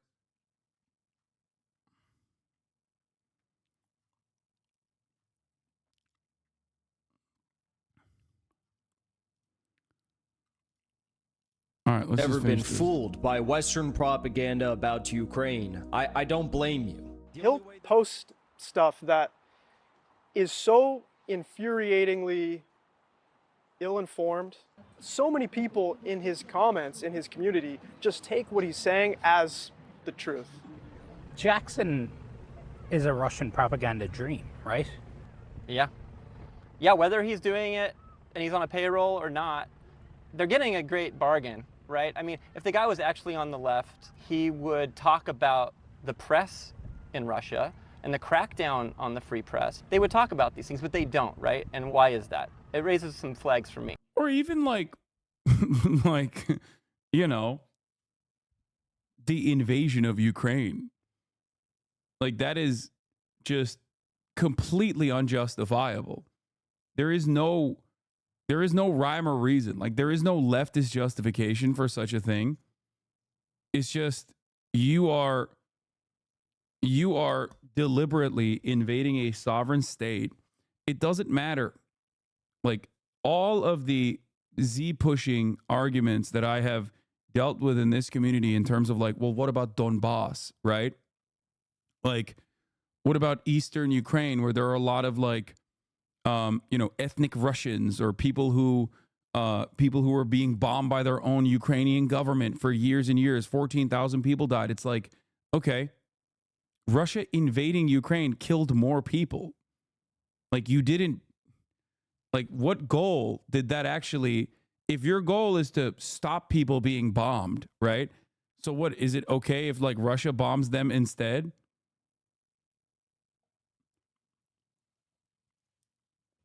Don't forget the Ukrainian neo-Nazis. I mean, this is the problem. I've talked about Ukrainian neo-Nazis quite a bit with the Azov Battalion and with other football, with other football hooligan groups that Ukrainian anarchists and Ukrainian leftists would duke it out on the streets regularly, and those groups that inevitably became a prominent fixture in the Ukrainian National Guard in the first line of defense. Okay? But that doesn't change the reality. That doesn't change the dynamic even a little bit in terms of like giving any kind of righteous cause to Russia to invade. And it's also additionally ridiculous when, you know, you factor in all of the hyper nationalist groups that are on the hyper nationalist groups that are also on the Russian side.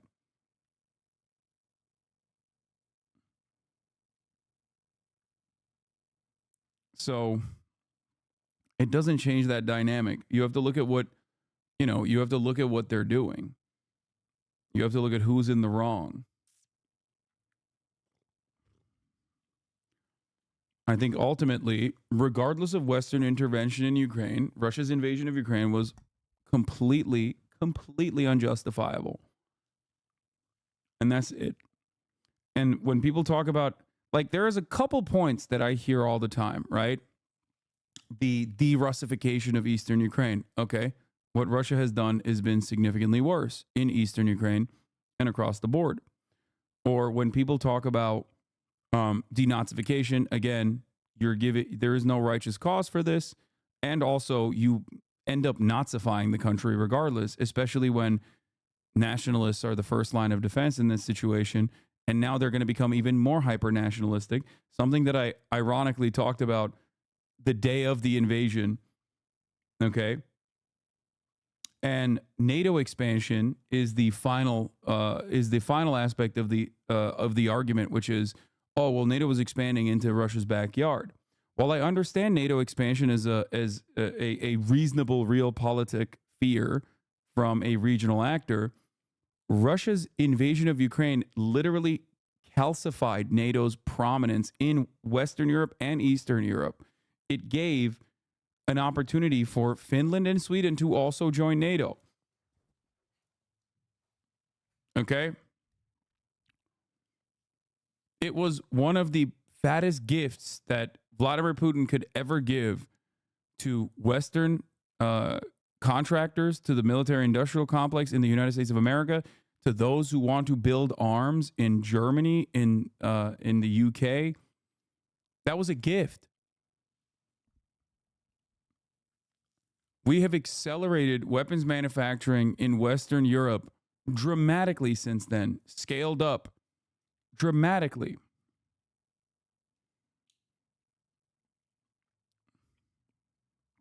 While simultaneously justifying an existence for NATO. That's why I always say, look, in terms of foreign policy, if you want to do it right, Okay. And I have disagreements with Chinese foreign policy as well, but like look at the way China operates and then look at the way Russia operates.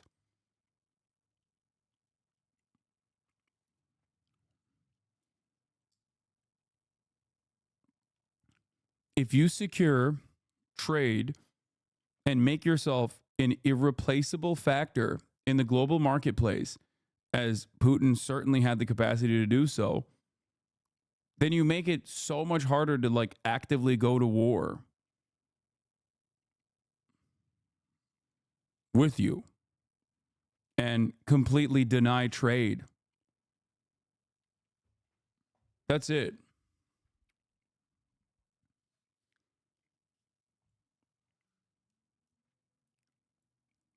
When you get goaded into and inevitably end up advancing on a sovereign nation and give credence, lend credence to a lot of the fears that everyone in Europe has in terms of like a Russian invasion, you literally you did it. You gave all of the excuses to your enemies.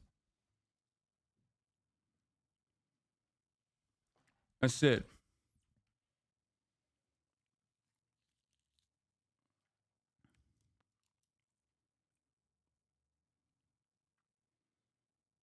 They tried. Look at the Nord Stream pipeline. That is the result. Yeah, that's interesting that you say that because it blew up after Russia invaded Ukraine.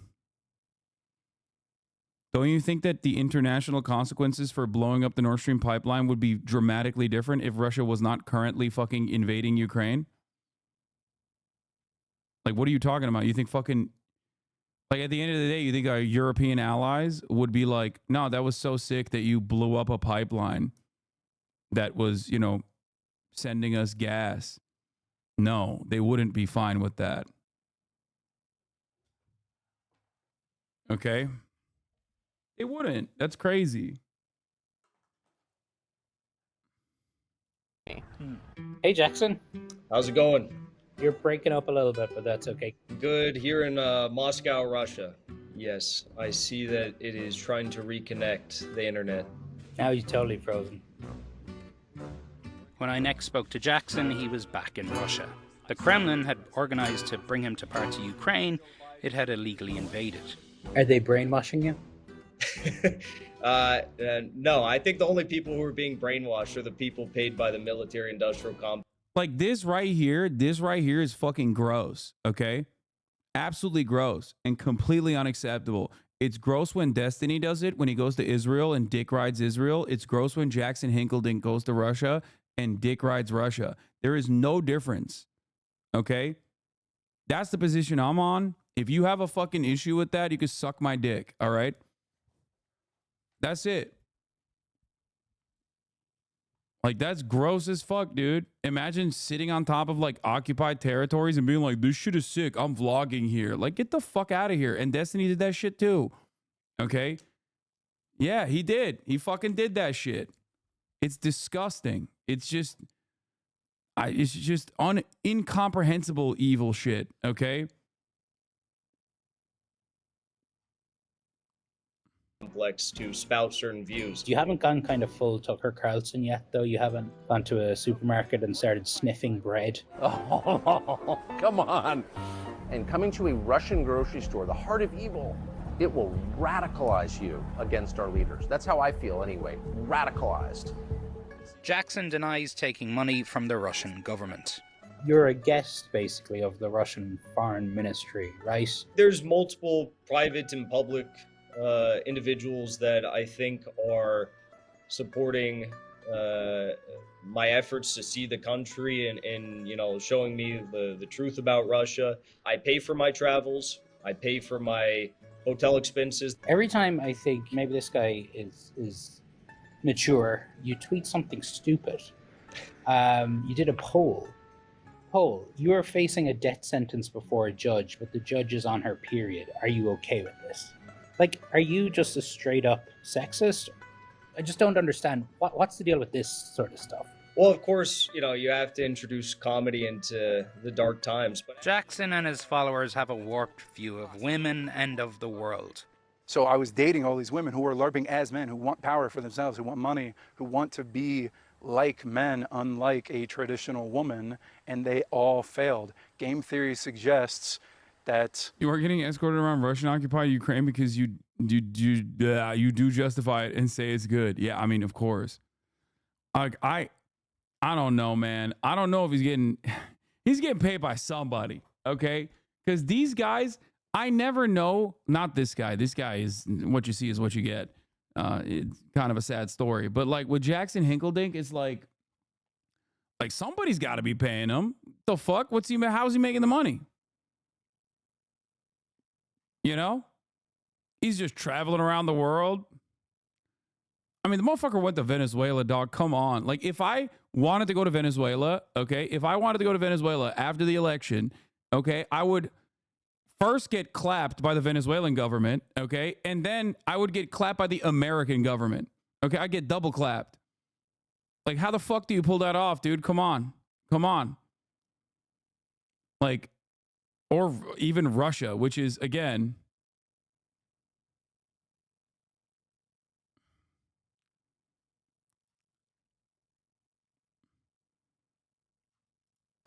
the problem is not me. yeah, they don't even let Sean Penn do that anymore, dude. Yeah, exactly. Last guy that used to do that was Sean Penn.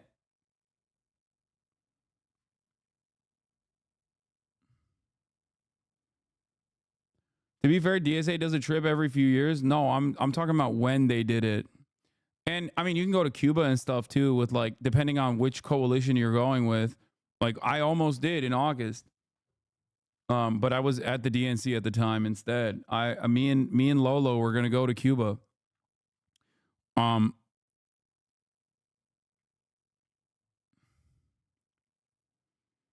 Yeah, bro, not just Russia, but occupied territory in Ukraine. Yeah, that's like extra crazy, bro. You didn't even just go to Moscow. Even Tucker didn't go to occupied territories in Ukraine. Okay?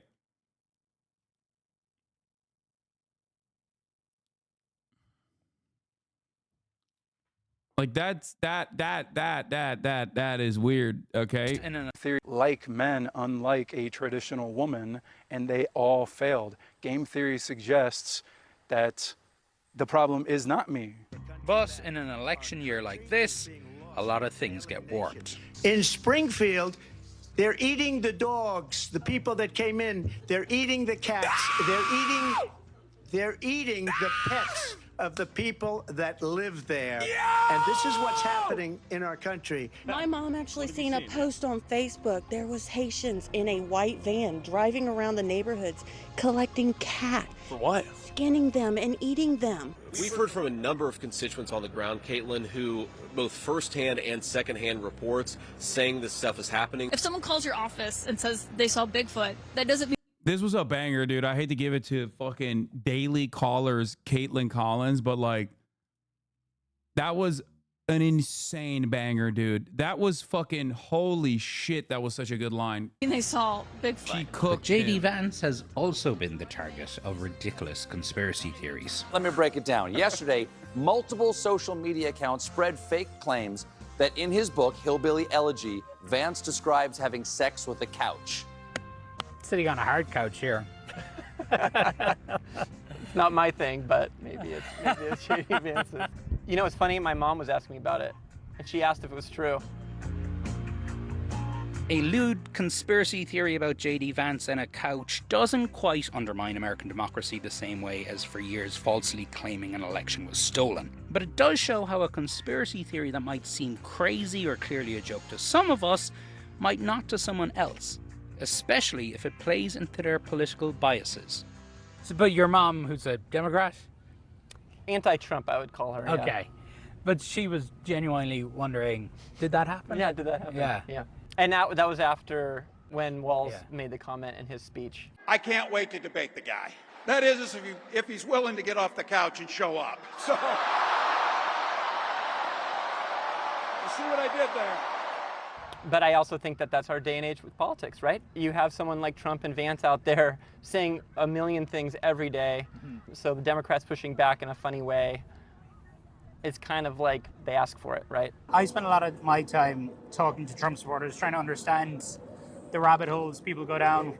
On your stream, you have a bit of fun with it sometimes. I think you also refer sometimes to Trump supporters as hogs. So you're not going to take the vaccine? Absolutely not. What if Trump came out and said, please take this vaccine? No, I don't believe he'll take it. Yeah, well, he did, idiot. But you must feel some empathy. Oh, sorry. Oh.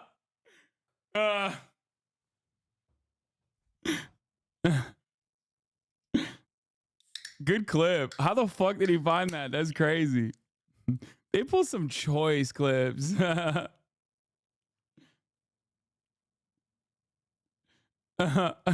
At times, some sympathy. Oh, yeah. Some people genuinely believe this stuff. I do ultimately still want to change the minds of people. I don't necessarily fault individuals for going down this rabbit hole because I understand that we're all, in some ways, victim to propaganda. We cannot escape propaganda.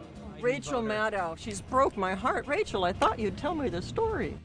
More and more of us have people we love, our family, our friends, falling down rabbit holes. Rabbit holes that stoke fear and promote hate. Rabbit holes that can transform people from who they used to be. And rabbit holes that can even take them into war zones at the other side of the world. Are you being followed by like the Russian security services, or for that matter, the CIA? I mean, surely the American government knows that you're there. Well, I think if the CIA or the Russian intelligence is doing their job properly, I wouldn't know, and I don't know. Okay, well, bring me back a fridge magnet or something, will you? I've actually got a special gift for you. No, you'll like it, I promise. What the fuck? That was fire. Shouts out to Donny. Shouts out to Donny O'Sullivan. Misinfo Nation, The Laws Left on CNN. Shit was fire. Absolute banger. I understand why it's not really the focus of this doc, but your full interview with Donnie was so good. I wish it got its own segment on CNN.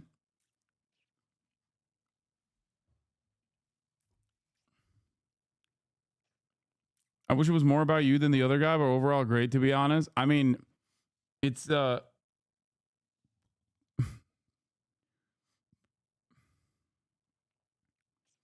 friend that has helped me push left years ago has now fallen into the MAGA communist thing and refused to watch this because of the CNN hippies. I don't know what to do with him.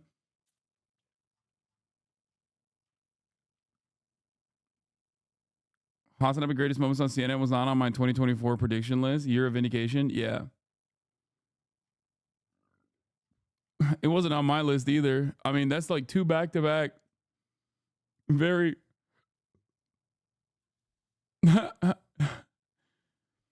that's two back-to-back very positive media hits from NBC and CNN, which is unexpected and fire and welcomed, you know? I'll take it. How'd you link up with Donnie for this? He linked up with me. He hit me up on Twitter. My mom, who doesn't like you, said you looked smart.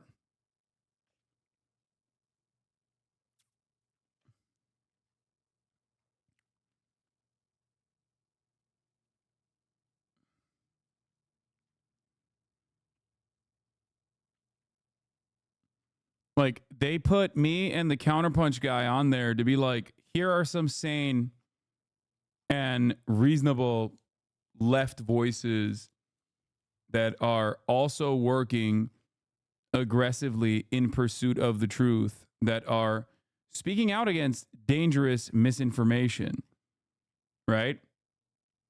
And that's understandable. That is my goal.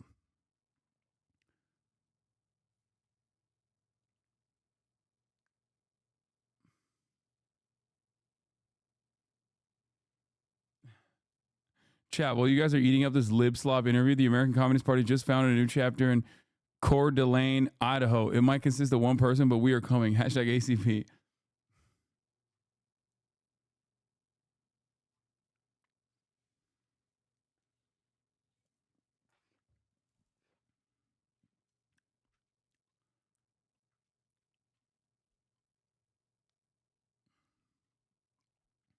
Is there a YouTube link? I don't think it's up on YouTube yet.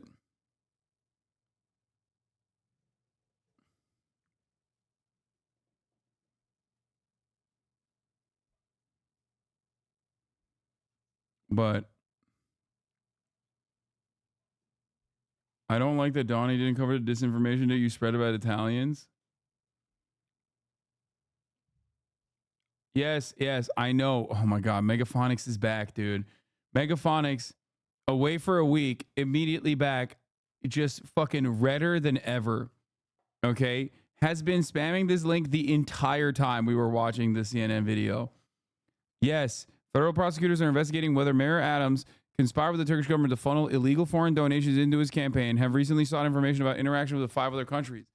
The demand for information related to other countries, Israel, China, Qatar, South Korea, and Uzbekistan, was made in an expansive grand jury subpoenas issued to City Hall in July, the mayor and his campaign.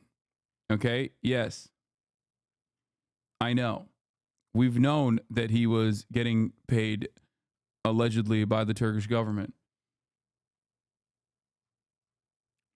I'm shocked that they even asked about